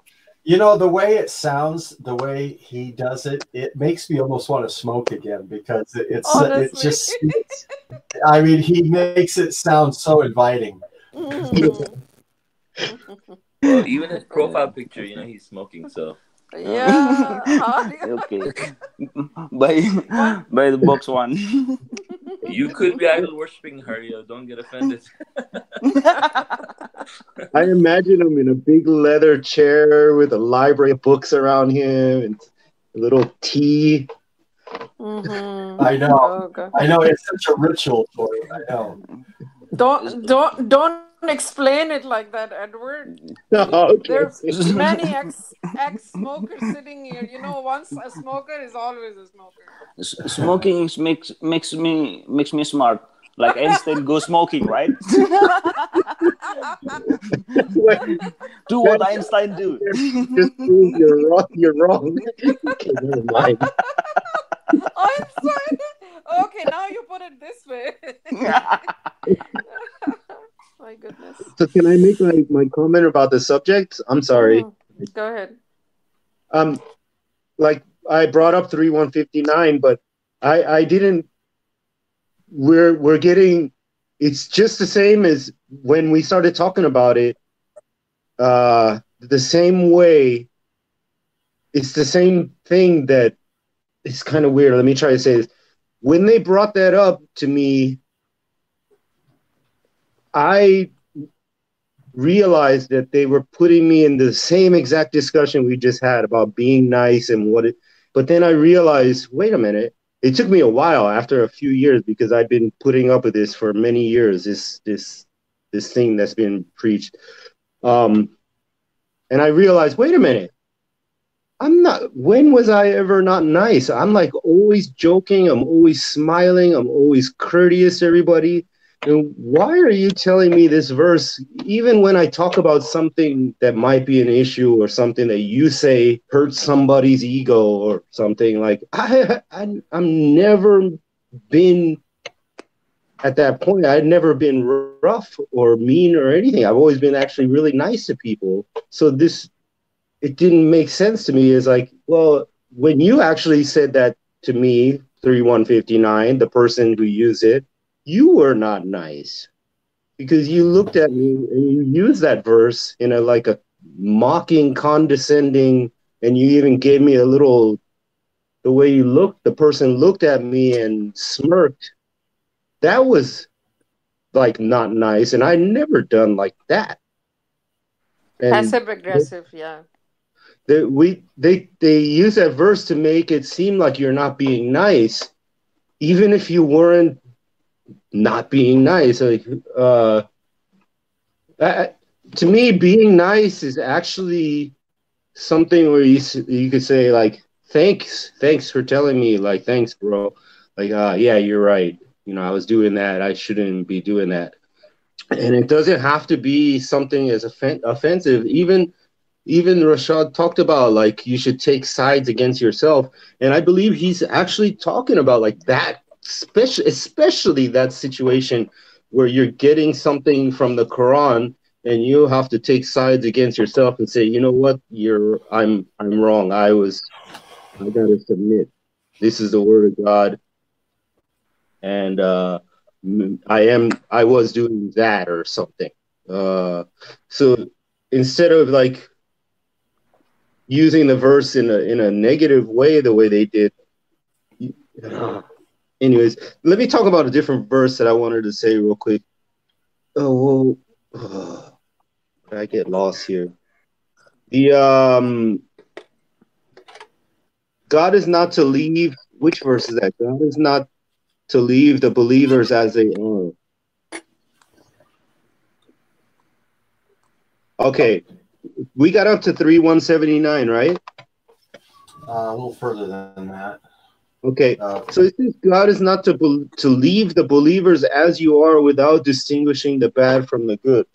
It's like literally saying, it looks like it's saying, like, I mean, when I look at the word, like, he's not just gonna stand by and leave you in sin without letting you know. Like, it's like he's telling you, like, okay, you say you're a believer, and he's going to put you through these things that are going to allow you to have a chance to either get distinguished as bad or good, and to purify yourself. He's going to show you your flaws through, and when it comes up, you got to be like, I'm making, okay, I got to be distinguished. That's got to be home. I got to let that go to waste, and I got to change myself. I don't know, but I guess maybe I'm trying to look at it in a different way. Most of the time you can look at it just saying, yeah, he's just saying, look at that bad person. He's just distinguishing them. But if God's doing that, then what if you are one of those, and you know, like, you just got pointed, you just found, like I just said, you know, like, through whatever he did, whatever God did, manipulating events, you saw something, like, you failed at that moment, you know, like, I just got distinguished as the bad from the good. You know, and that's the thing, is people should be willing to admit that, Edward was the better man in that situation. We should be able to separate ourselves and not be invested in promoting our egos such that I need to see myself as better than Edward or somebody. We should. It's not going to happen. This is not human nature. But ideally, it seems it would be nice if we were the better people, that we were big enough to say, oh, his behavior was the most righteous. Oh, yes, what Edward was doing was reminding me of a flaw, and I do need to work on that. See, even if your delivery seems harsh, I should say in my mind, oh, Edward's got a stomach ache, but he's telling me some important information here. I need to listen. God is running everything. What's he saying? This might benefit me, even if it's something that it's going to hurt me.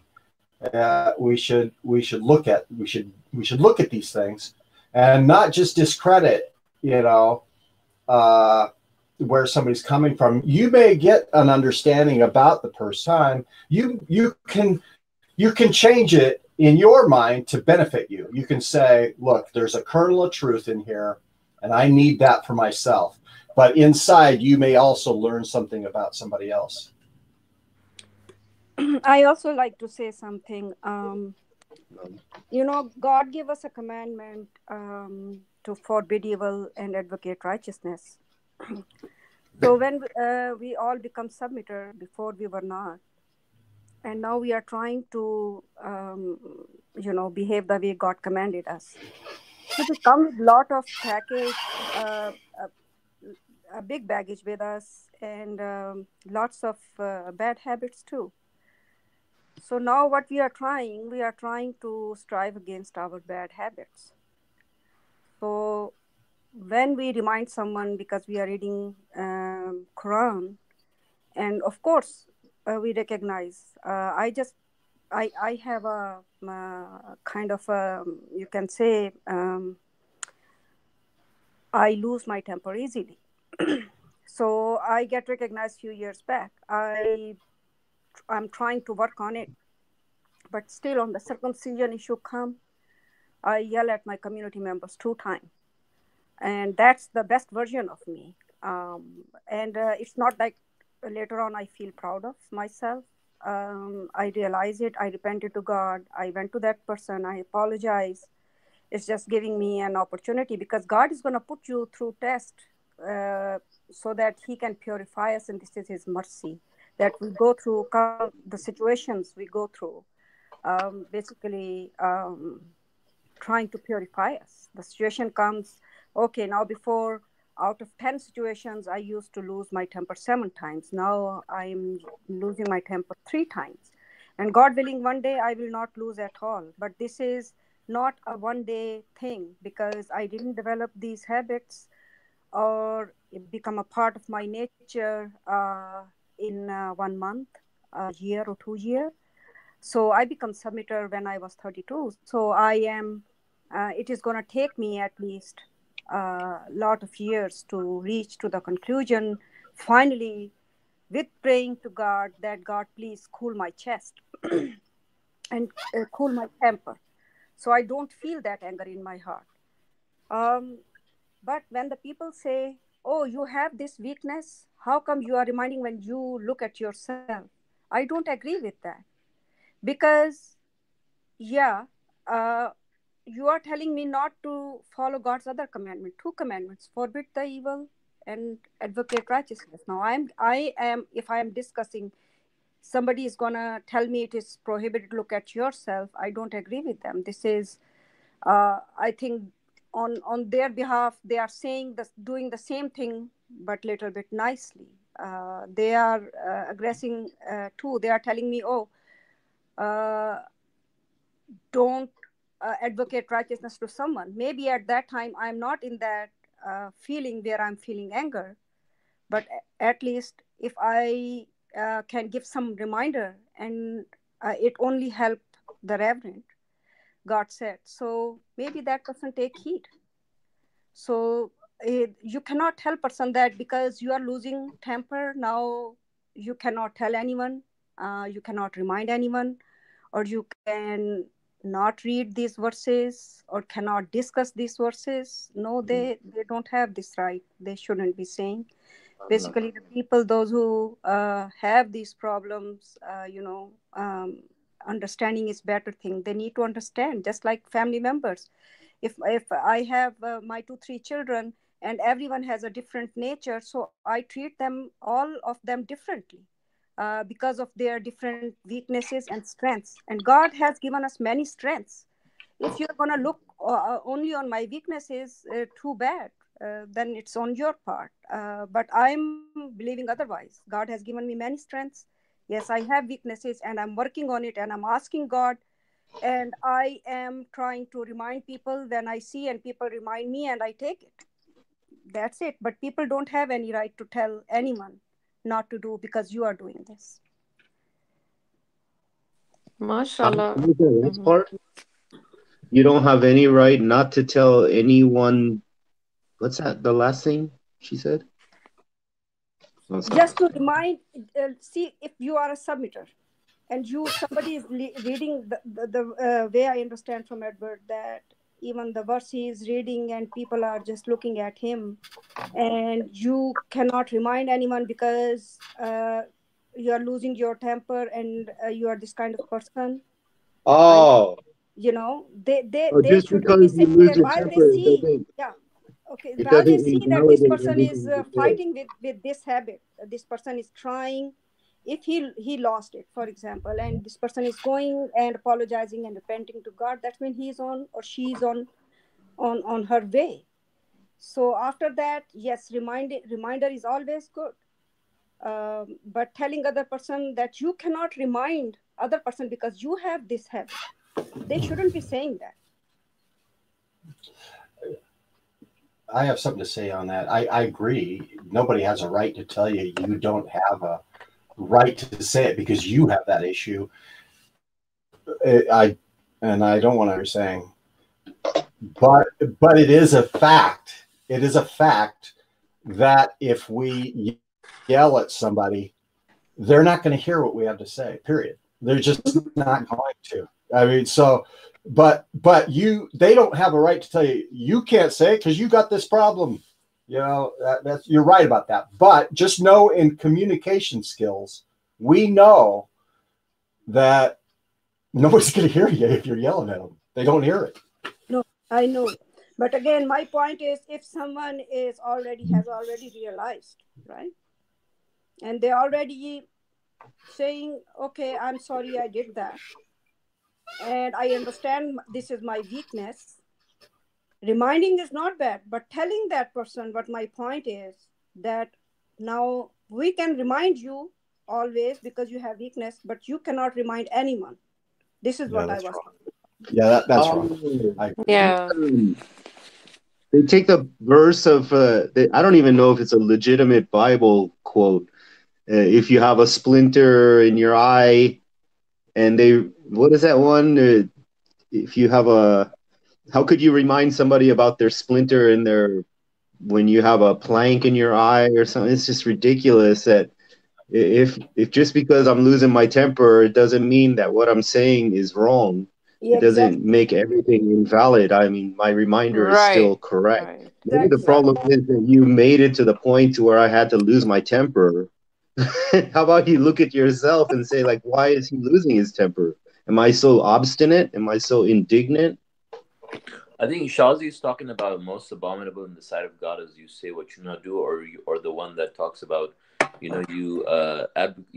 tell others to. I'm paraphrasing the verse that says, while forgetting yourselves. I mean, you remind other people, but you forget yourselves. I think that's the one.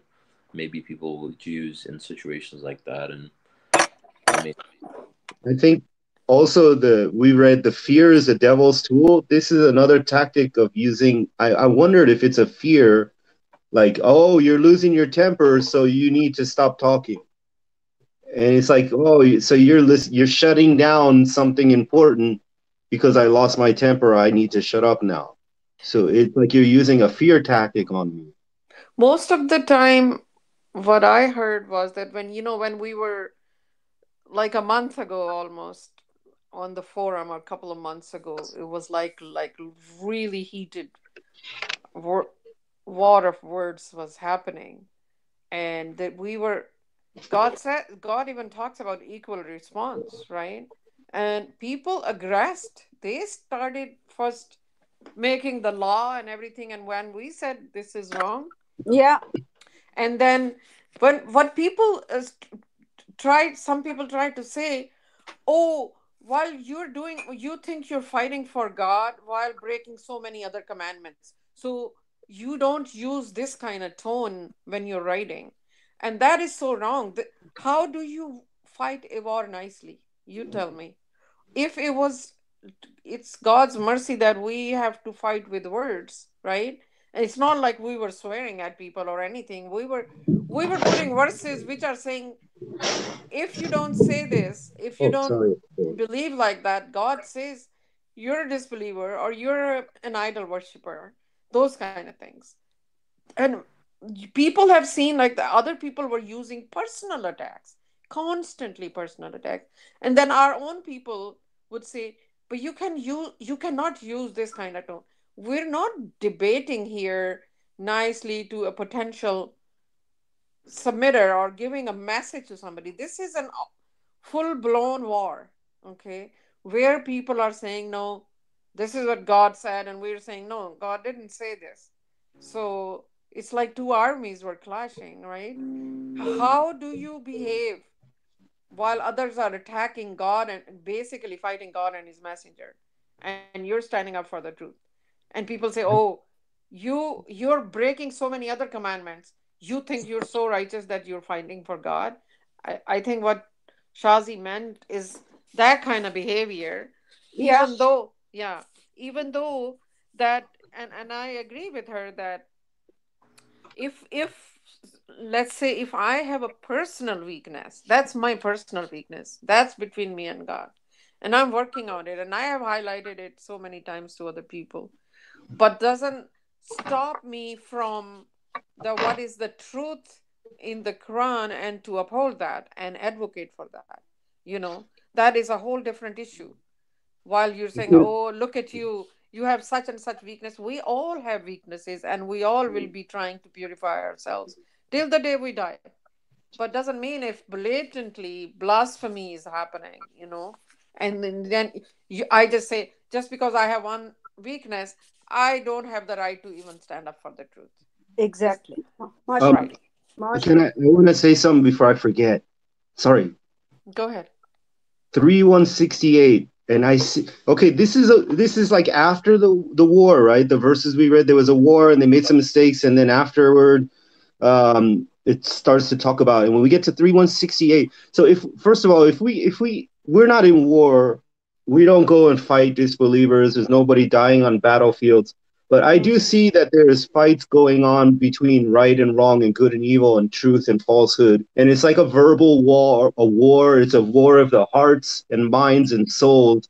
Like Satan's trying to take us to hell, and his constituents are. It's like a battle of the us against the jinns and Satan, and it's all in the mind of what decision you're going to make and where you're going to go. And a battlefield is nothing compared to that. I mean, because that's just a material world death. What about the death of the soul if you end up in hell? This is a more deeper. This is a more serious war of words. Mashallah. We don't have to physically fight, but today we have if we have a subject and there's a little dispute between us, you could say somebody's trying to tell me to do something that's not in Quran. And I'm saying God told me I need only Quran. I shouldn't do that. I don't need that. I don't have to have any interest in that. And then they keep arguing with me. And then I'm having a war here because this person's trying to get me to do something which is against what God says. So it seems to me this is a battle for my soul. This is a fight to me. Now, what I see is we're doing such a fight, in my opinion.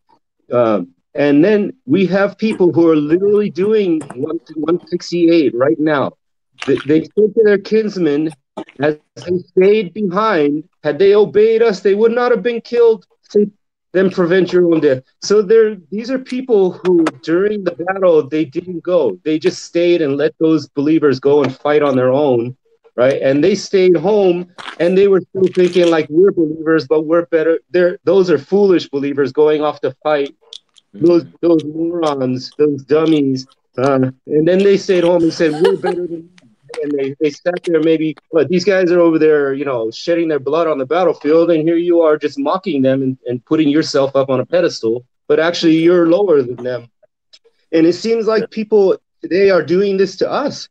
They're talking about us while we're out there putting up a little resistance to these people who are adding a law, and they're standing over there saying that they're standing over our dead bodies saying, look at these losers, they went off to fight. If they didn't fight, they wouldn't be having all this trouble. It seems like they're doing, like, I'm making it more bigger than it is, but I don't anybody else has seen it this way, but this is the way I see them when they stand over there and ridicule me for talking about things that seem to be important. But I've always seen them this way, as kind of like a backstabber. It's like, thank you very much. I'm over here fighting, and you're over there saying you're better than me and telling everybody that you're just like this verse, I think, 3:168. Yeah, I think also one commonality between the example that you brought with the war and this other situation is that, you know, when these people died in the cause of God, these people who didn't understand God's system and weren't truly believers, they looked at these people as, you know, they lost something and they're terrible people. They lost their lives and they're stupid, and, you know, they could have been fine here. And, you know, they don't understand that they're actually distinguished by God by, you know, dying in the cause of God and being redeemed in the hereafter, and they're enjoying paradise right now. And I think this is the mindset that these people should have had.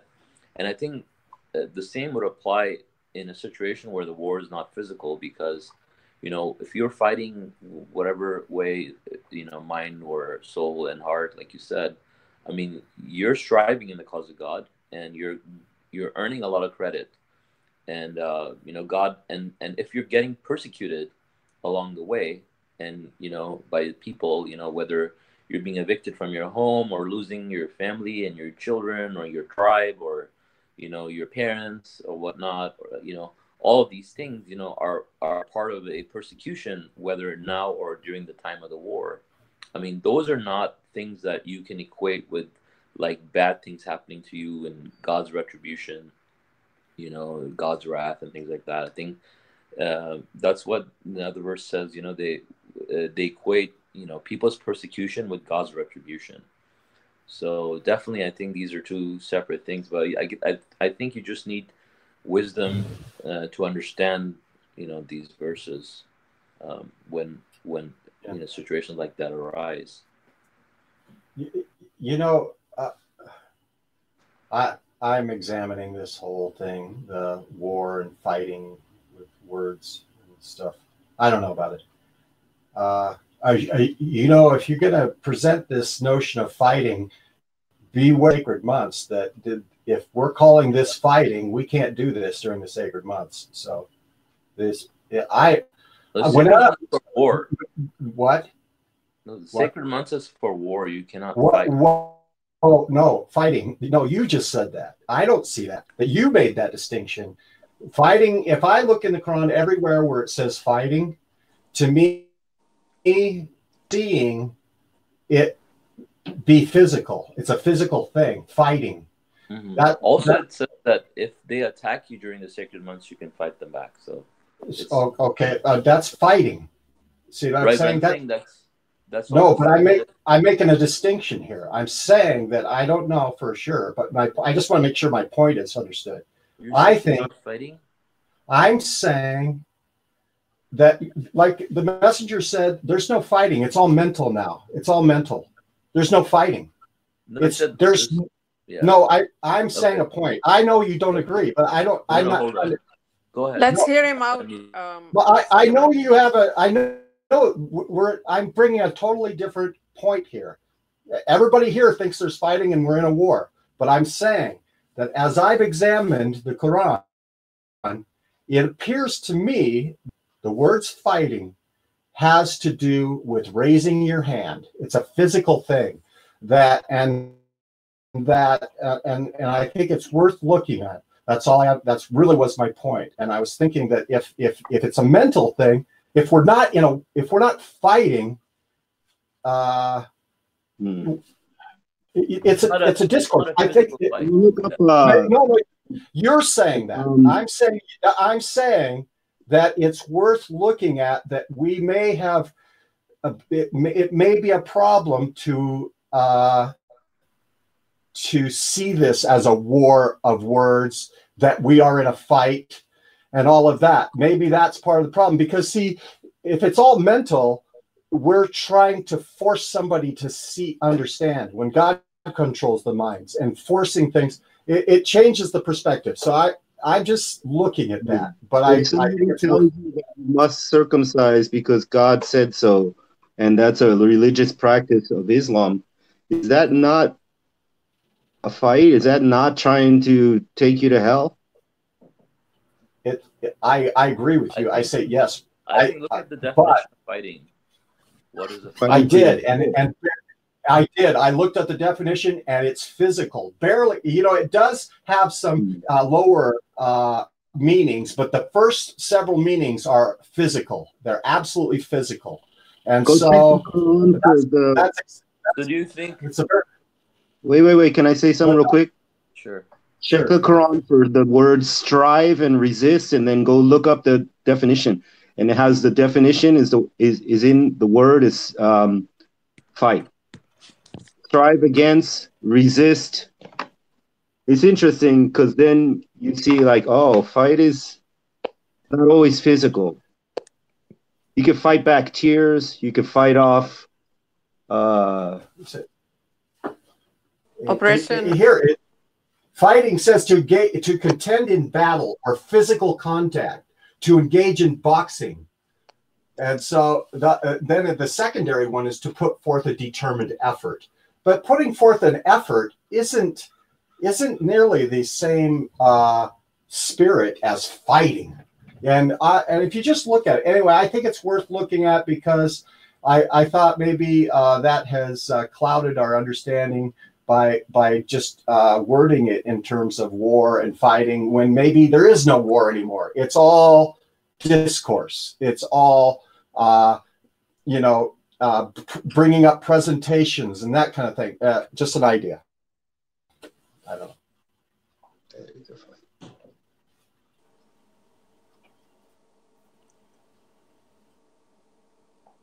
I don't know, resistance, how do we, like if there is a wrongdoing going on and oppression, then the resistance comes, right? When you're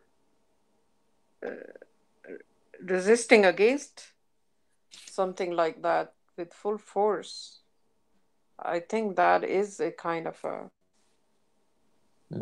If you're resisting, actually the force is coming against you. Yeah, and you resist. Yeah. So they're the ones who are fighting and you're resisting. Actually, I disagree with what Jeff said, because if you look at, for example, Surah 8, verse 36, it says spending their money, it's in the Surah, the spoils of war, Al-Anfal. It says spending their money to fight God. It says those who disbelieve spend their money to repel others from the way of God. They will spend it, then will turn into sorrow and remorse for them. Ultimately, they will be defeated, and all the disbelievers will be summoned to hell. And then if you look at the footnote also, the Messenger of the Covenant, he said the idol-worshipping leaders of corrupted Islam, Saudi Arabia, have allocated huge sums of money annually to fight God and his miracle. I mean, there is no physical war. So they're fighting God and his miracle. And for example, they said the famous Lebanese publisher, Darul Alam Lil Malayan, Knowledge for the Millions, published the Arabic version of the Miracle of the Quran in March 1983. The Saudis bought all the copies and destroyed them, right? So this is a tactic that they use. There was no physical fighting and war and things like that, but they used these tactics to fight the message, basically. So I mean, and there's many different verses in the Quran that talk about fighting, and then we're saying that none of those verses will apply to us, because, and many of them are very general, sort of, very general in the context. So if they're spending their money to just, buy a bunch of books and nobody's physically hurt, we know he's talking about his time, and he said there's no like fighting, he's talking about physical war only. So, but yeah, the principle still applies, because otherwise we're saying that we don't have an advantage to fight in the cause of God because there's no physical wars or physical fighting, you know. So that was a test. So the way I see it, that was a test for those early generations, that they had to do physical fighting and physical confrontation. In our times, it's just mental, and that's the only distinction that there is, you know. So Also, there are all kinds of wars. There's psychological warfare. There is Cold War. We know that between U.S. and Russia, there was a whole different weird kind of war. They never came to a physical war, but the Cold War existed for so many years because they were using different tactics. There was too much spying going on, and then information. Basically, you know, that was a whole different warfare style. And then when God says, "Who those who fight God and His messenger," how do people fight God? Hmm? People can never fight God, right? They will fight God with falsehood and come up with something against the messenger. Today we have, until the end of the world, is going to be the Quran, right? All the messages contained in here. And if they are fighting the truth, they're fighting from the Quran. That I would consider it fighting against God and the messenger, in my opinion. Just to say a little bit more on it, it says 2:190. This is the subtitle. I mean the footnote. All fighting is regulated by the basic rule in 68 and 9. Fighting is allowed strictly in self-defense, while aggression and oppression are. So I'm going to go. I'm almost done. I'm not going to go long. 68 and 9. Basic law regulating relations with unbelievers. God does not enjoin you from befriending those who do not fight. God does not enjoin you from befriending those who do not fight you because of religion, and it's not or, it's and do not evict you from your homes.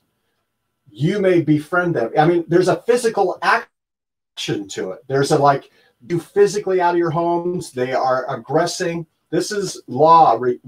Okay, God enjoins you only from fight you because of religion, comma, evict you from your homes, comma, and band together with others, what? To banish you. Do not befriend those. So I'm not completely sold on my argument, but I'm just saying I think that we abuse this notion of fighting and that we're in a war and all that stuff, because I think it affects the spirit by which we go about it. I'm not saying that we have to be not tell people as it is, but I'm just saying, I don't know. Because it seems like we're having trouble. It's like, wait, people are saying we're fighting. They're calling us this. I'm just saying, well, is there a point? Do they have a point? Should we just say, oh, it's lost? Or should we reflect and say, oh, do we have an understanding that's wrong? I don't know. Okay, so I think the idea I gave you about the example from the verse I read. So what is your thoughts after I told you? Because you said it has to be physical, right?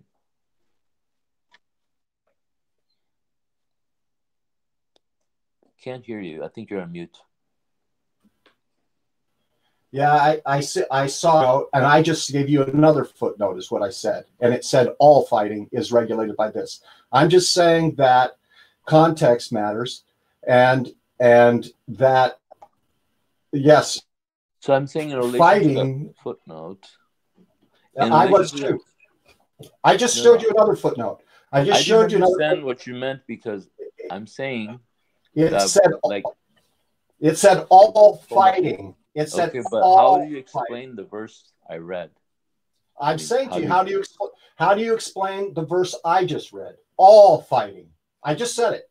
All fighting, it says, is regulated by this, and it's mentioning evicting people from their homes. It's talking about it's for physical things. banish you.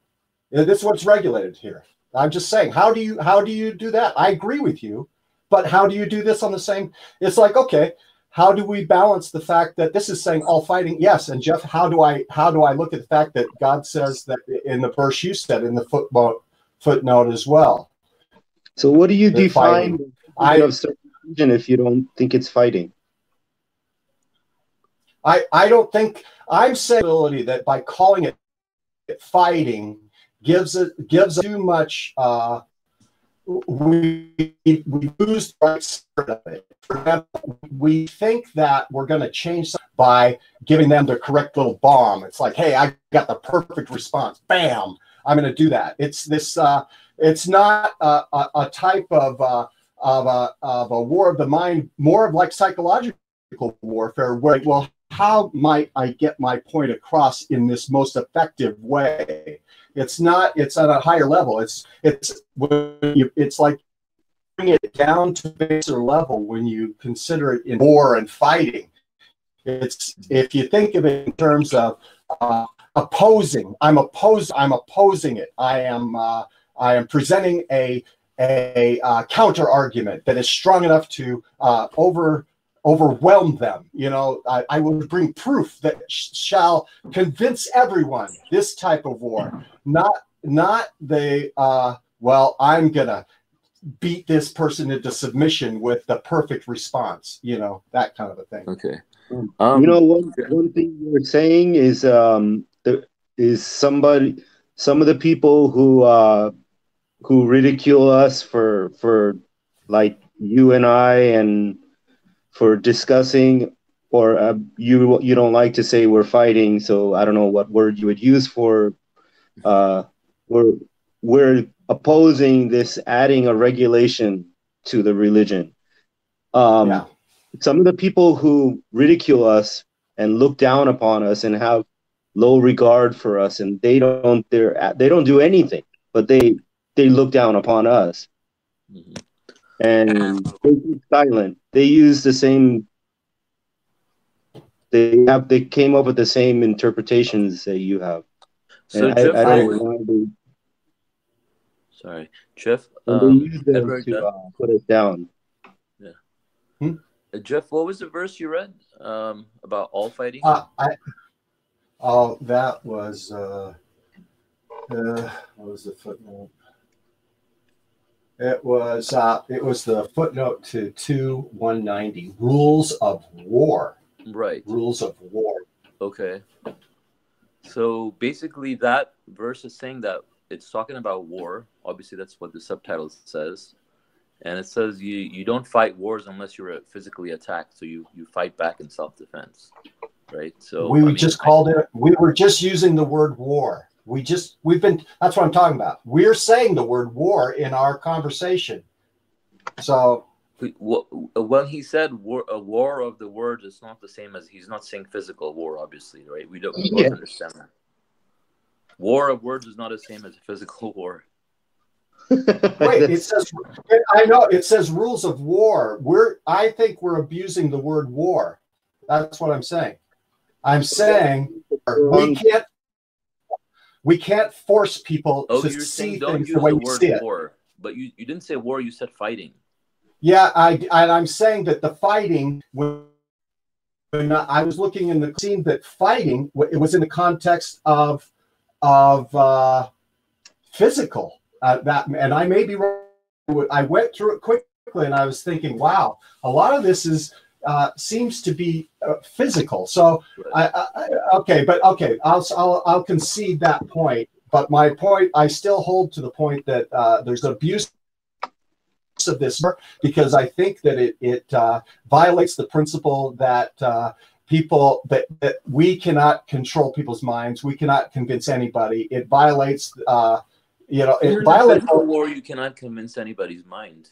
But that's not what it's about. If it's about people are trying to either create oppression or trying to fight the message, and that's what they're fighting, right? They're fighting to promote an ideology with you, and then you're fighting them back. But it doesn't mean, in neither case you're trying to control anybody's mind, or you're trying to convince them, or you're trying to guide them. Obviously, whether it's physical or mental, right? The only difference here is that in one case, you're physically waging a war, in the other case, there's no physical aspect to the war part of it. But like the example that the messenger of the covenant provided here, with people just buying books and burning them, there's no physical confrontation going on at this point. There's no physical contact. You don't even have to see the person do that. You can just silently go purchase everything and destroy it, right? Right. I understand that point. My point is that we are talking about how we are hurting our souls by our actions. That is what has been thrown on our laps by the people in the middle who are pointing the finger and saying, "Look at your behavior." Yeah, and but so, do we care about what they're saying as long as you're right? Yes. I'm saying, what I'm saying is that you can be right about the point you're making, but what I'm saying is that people can, I'm not saying that we're wrong about the point. I'm saying that, is there a point about perceiving this as a war and therefore violating principles by suggesting that presenting it in such a sharp, pointed way, or some kind of way that it will convince somebody. I'm not saying don't point, make your point. We make our points. I'm saying that it's not. Is it a war? Is it a war? Is it simply it's more of a It's not a conversation. It's not a conversation. It's not a war. It's not a conversation. Conversations what we're having right now. That's a conversation. It's a conflict. It's a conflict. Right. But I'm saying conversation is when two people are talking to each other. They're having a dialogue. That's a conversation. But obviously when there's a heated argument or a debate that turns into a conflict, and there's people are striving at both ends. One is striving for whatever, and the others would be, standing up for the truth. That is fighting. It's not a physical fighting, and because we don't have that. But essentially, if we believe that there's no fighting for us in that sense, like even if it's not physical, then we're taking a huge chunk of the Quran and we're just putting it aside. That's saying we don't have to fight in the cause of God, because no, I'm not saying that. I'm saying that using the verses to fight in the cause of God may have affected the spirit by which discourse happens, or we're damaging our souls by our delivery of the discourse. I'm saying that the spirit of it being war rather than disregard. I mean, if it comes to a point where somebody is going to fight, come at you, you disregard them. You don't. It's like, look, I've made my point. Now I disregard. That's what I'm saying. I'm saying that after you've made your point, how do you engage in a battle? I don't know. That's what I'm saying. I want to say something, but Jeff, you're not in a community, I assume, at this point. Yeah. We have been fighting certain communities and being among them. Mm-hmm. What happened to Salãmun, we all know that, like how as soon as he took his stance, there was right away, he had to face oppression and sermons being taken away from him, calling him a hypocrite, and people banded together, making fun, walking by, all kinds of psychological things were against him. So the one who wanted to uphold the Quran alone and the others were banding together. Mm-hmm. And then we came out, and then my own community, where we have to deal with people on daily basis. We sit and we tell, and then they blaspheme against God and twist the words of Quran. We have heard it with our own ears, and we debate, and then emotion. And God says, like that is kind of ongoing. Where does it end? Where you do you stick around and congregate with such people who are openly blaspheming against God? What do you do? What is, like, what are you supposed to do when you are in a community and most people have gone against God and his messenger? What do you do? I agree. I mean, you're in the position that Suleiman was in is an incredibly difficult position. The one position you were in, it's extremely difficult. I believe these people, they have an erroneous possible.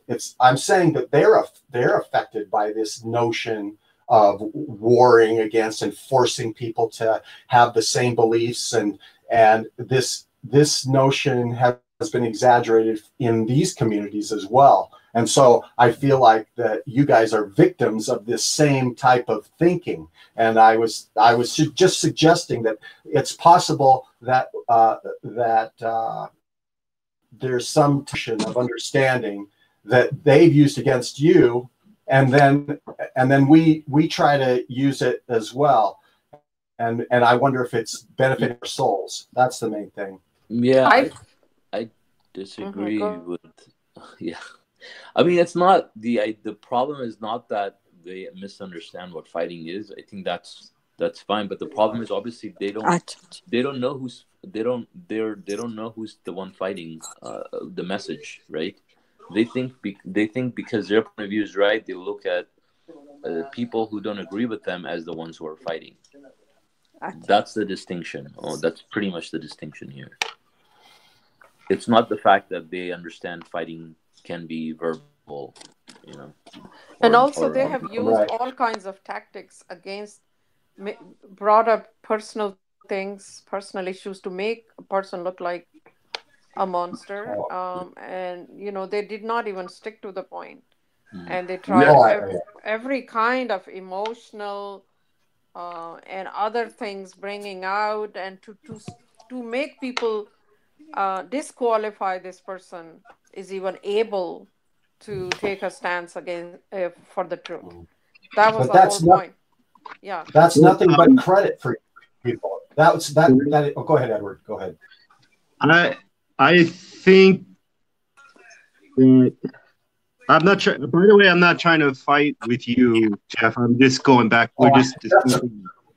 I'm going to just tell you, I'm not sure what I believe on this issue. I just wanted to express that position. I'm just. I understand you're just going through a certain phase of examination of it, but it just happens to be that you winded up in the same position that they're using. But that's just by going through different. Like you have an object in your hand and you're examining it and you're saying, well, maybe it's this, maybe it's that. And you happen to stumble upon one of the same arguments that they use. And there's a people that won't talk about anything. And they're the ones who are telling us like we're bad for talking on Facebook and we should shut up about circumcision. And they've done this all the time, but I see them as putting themselves above us because they don't. And I was like, based upon what? Based upon you're better than us because we discuss it and you don't. And how come they're interpreting as fighting? I'm fine with that. If you're saying fighting is only war, and you're in denial. Not you, I mean them, because I'm going to say, you know what? You want to play games with words. I'm going to say, I know what it is. It's fighting. It's not physical fighting. I know the difference between physical fighting, and I know the English language, the word can be used in many different ways. War of words, war of love, war of whatever, bidding war when you go to auctions, war in business, but they want to play games with words, just like the person who came up with, let's say, adultery is different than fornication. This guy wants to play games with words, and the law is don't have sex with somebody you're not married to. Don't play words with games. Anyways, I'm like, fine, you want to play words with games, but you want to play games with words while you're actually fighting against us. and then you're gonna point out this verse. Like, I can accept it, fine. And you want to say that you're a liar, and I know not you, but they're lying when they're saying it's not fighting. They know it's fighting when they're actually coming and fighting with us with the words. They're liars. No, I understand. Yeah, it's like, if somebody says, "Hey, I had a fight with my wife," it doesn't mean they had a physical, Can I say something? Yeah. Can I say something? Yes. Okay. I just remember what my fourth president in here when someone or some groups say to him that he said, "Mr. President, what if I heard someone say to you that you are a kafir, a disbeliever. What do you say, Mr. President?" And he said, "It's easy. I just do Shahadah again and I become believer." That's what he said. I learned from that. Yeah, it's true. It's you learned from that? Yeah, I learned from his words is no need to be react on somebody's people. Oh. No need to be reactive. Across the Quran, we found that only 2 words in Quran. It's on David and Muhammad. So we can take the example from the messenger or the prophet. God always talk to them to stay away, let me finish. Stay away, let me finish. Go away, let me finish. But when Muhammad moved to Medina and they still chasing him, then God said, fight back. Because they are going too much. So I learned from this Quran and from the former president. I think, yeah, God love peace. God love ask us to be merciful, to be more, cold-hearted. So I think it's about fighting. If they are not touching us physically, just let him. Just let them. It's because no need to be react. It's God's will. We let them say it's okay that this is a practice from Islam. We're talking about the current issue, and I want to give you the example. They literally chased Salãmun out, but they said, "Oh, look what he did." And when he took refuge in somebody's house, they even ordered that person to kick him out of the house, right? This is an all-out war already against our brother, and we're all in this together. That we're saying this is not from God. That's why, like, if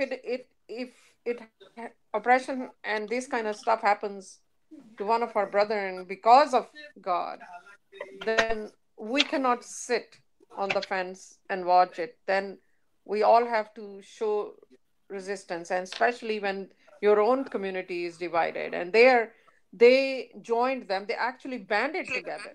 Not only on the forums, they also added all these people who were upholding the opposition view on discords and stuff like that to even put more pressure, while not allowing, when I said, can Edward and Salãmun be allowed on Discord, they said no, they're disbelievers. So what do we do? Either they are disbelievers or we are. What do? We show no restraint. It comes to that, because when you go against Quran, you are either a disbeliever or, according to 619, idol worshipper. So we let them win and let the world convince. They have already taken over many communities. This is absolutely evolved. They different way of invading territories. They're invading territories. They're bringing their message to other communities, reaching out very aggressively. London, Toronto, who knows what else. So, but there are those who don't want to say anything to anybody. I don't know, or they never proclaim, but they call, like Edward is saying, they call you a troublemaker, and they think they're better than you. They will, they will not say any word against it or in favor of it on the forum, but they will tell you, "Oh, look at you! You're just fighting for your egos." I have seen people literally saying that this is nothing but a show of ego. Is that their perception of standing up for God, and then they make you look lower than them, that you're nothing, you're a piece of garbage, while they are sitting on a very nice and morally high position. We're talking about those people, right, Edward?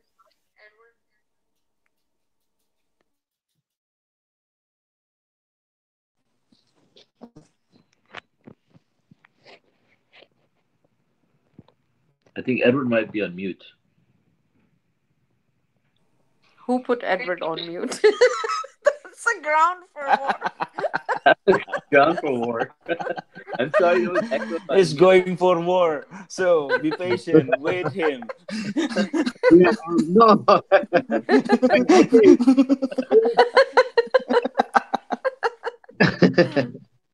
Yeah. Okay, like whatever. Can I say whatever word they want to use to the label they want to put on the situation?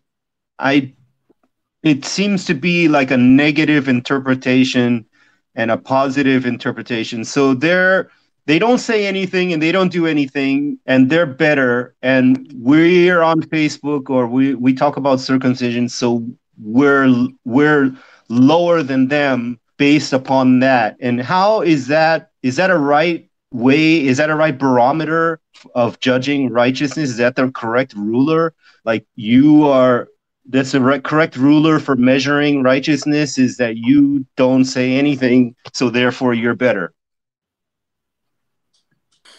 No, Yeah. apathy is condemned according to Quran. We have to go according to Quran, and we can say that. They can say whatever they want. They will be responsible for their not maybe there is no conviction in their heart, or they don't think what anything is right or wrong, and we have to proclamation. Look at the Quran. Throughout the Quran you find the word proclaim. Why God wants us to proclaim? God could have said, keep everything inside you, never proclaim. It's between you and me. What does proclamation mean? Proclamation means that this is how the word, the truth comes out, that God already knows your innermost thoughts. When you proclaim for the people. You let them know, here's the truth. This is what I believe in. This is my proclamation. This is where I stand. Otherwise everybody would have a very secret religion. Thank God we're in a society who does not oppress us as a whole. Fine. If I'm back home, I would not proclaim and not let anybody know my innermost, the religion I believe. But here when the word of disbelief is being spread openly and they think they're doing the right thing, what do? We proclaim, and we proclaim it as God said, be harsh and stern against the disbelievers and hypocrites. And how do you become harsh and stern? Call it war, call it being harsh and stern, whatever that is. It is not the peaceful time at that time. That's all I'm trying to say. Right. Yeah, I think the people that are doing this, like for example, compared to people who are calling themselves Christians or Jews, and they're spreading their own blasphemy in their own religion, right? That's totally fine with what they're doing amongst themselves, because they're not attacking submission, right? They're not attacking submission as a religion. But when you have people within submission that are destroying it from within by manipulating it by adding practices. They're attacking the religion. So whether they're fighting you as a person or not, when they're fighting the message, when they're fighting the believers, not the believers themselves, but what they're really fighting is the message, or God and His messenger, and they're attributing lives to Him and stuff. It doesn't matter if it's physically directed at a person or a one person or two people. The fact that, you might be somebody who is not being directly fought against, and your name doesn't even come in the picture. Does that mean that you let them just do what they want? Like in that case where somebody's buying all these books about the mathematical miracle and they're burning them, right? They're not attacking you. They're just doing it very in a very sort of non-confrontational way, but they're just going ahead and almost waging a war against the message. They're trying to fight the message without being physical. And that same thing happens with physical wars too. They're fighting these people because they want to eradicate the religion, right? They want to change the religion. These people are offering resistance. So they physically try to handle the situation. And in this case, even though they might not be coming at you, they're trying to find ways to change the message. So you can't just say, okay, well, I'm just going to say my piece. I'm going to make my stance, but I'm not going to give them any resistance. And I'm just going to let them do what they want and let them, take as many people as they want. Yes, they will take people. That's true. People who deserve to be misguided will be misguided, and they will go to hell eventually, right? If they fail to see. And it's not our job to convince them, but it is, God says the quality of the believers that they will fight in the cause of God, and it's credit for them. God says He offers higher ranks for the strivers above the sedentary. And we see the examples of the verses we read. There are people who are sedentary and they're making various excuses to be sedentary. And we should try not to be one of those people and, offer, if they're promoting falsehood, we should try to promote the truth and offer resistance where, and address these psychological, manipulations and things of that nature that we see in our world today, and address them in a very psychological and strategic manner as well. To me, that's how I look at it. Like, I also want to say that we're still on YouTube, and we're waiting for everybody to. I wasn't told to stop it because we were talking about the verses, so I'm going to stop the broadcast here, and if everybody's okay, we can go back to the other topics that we need to discuss. And I will just say to people who joined us on YouTube, thank you, and God willing, next study is going to be on Thursday at 6 p.m. Pacific time. God bless you guys. Let me turn it off here.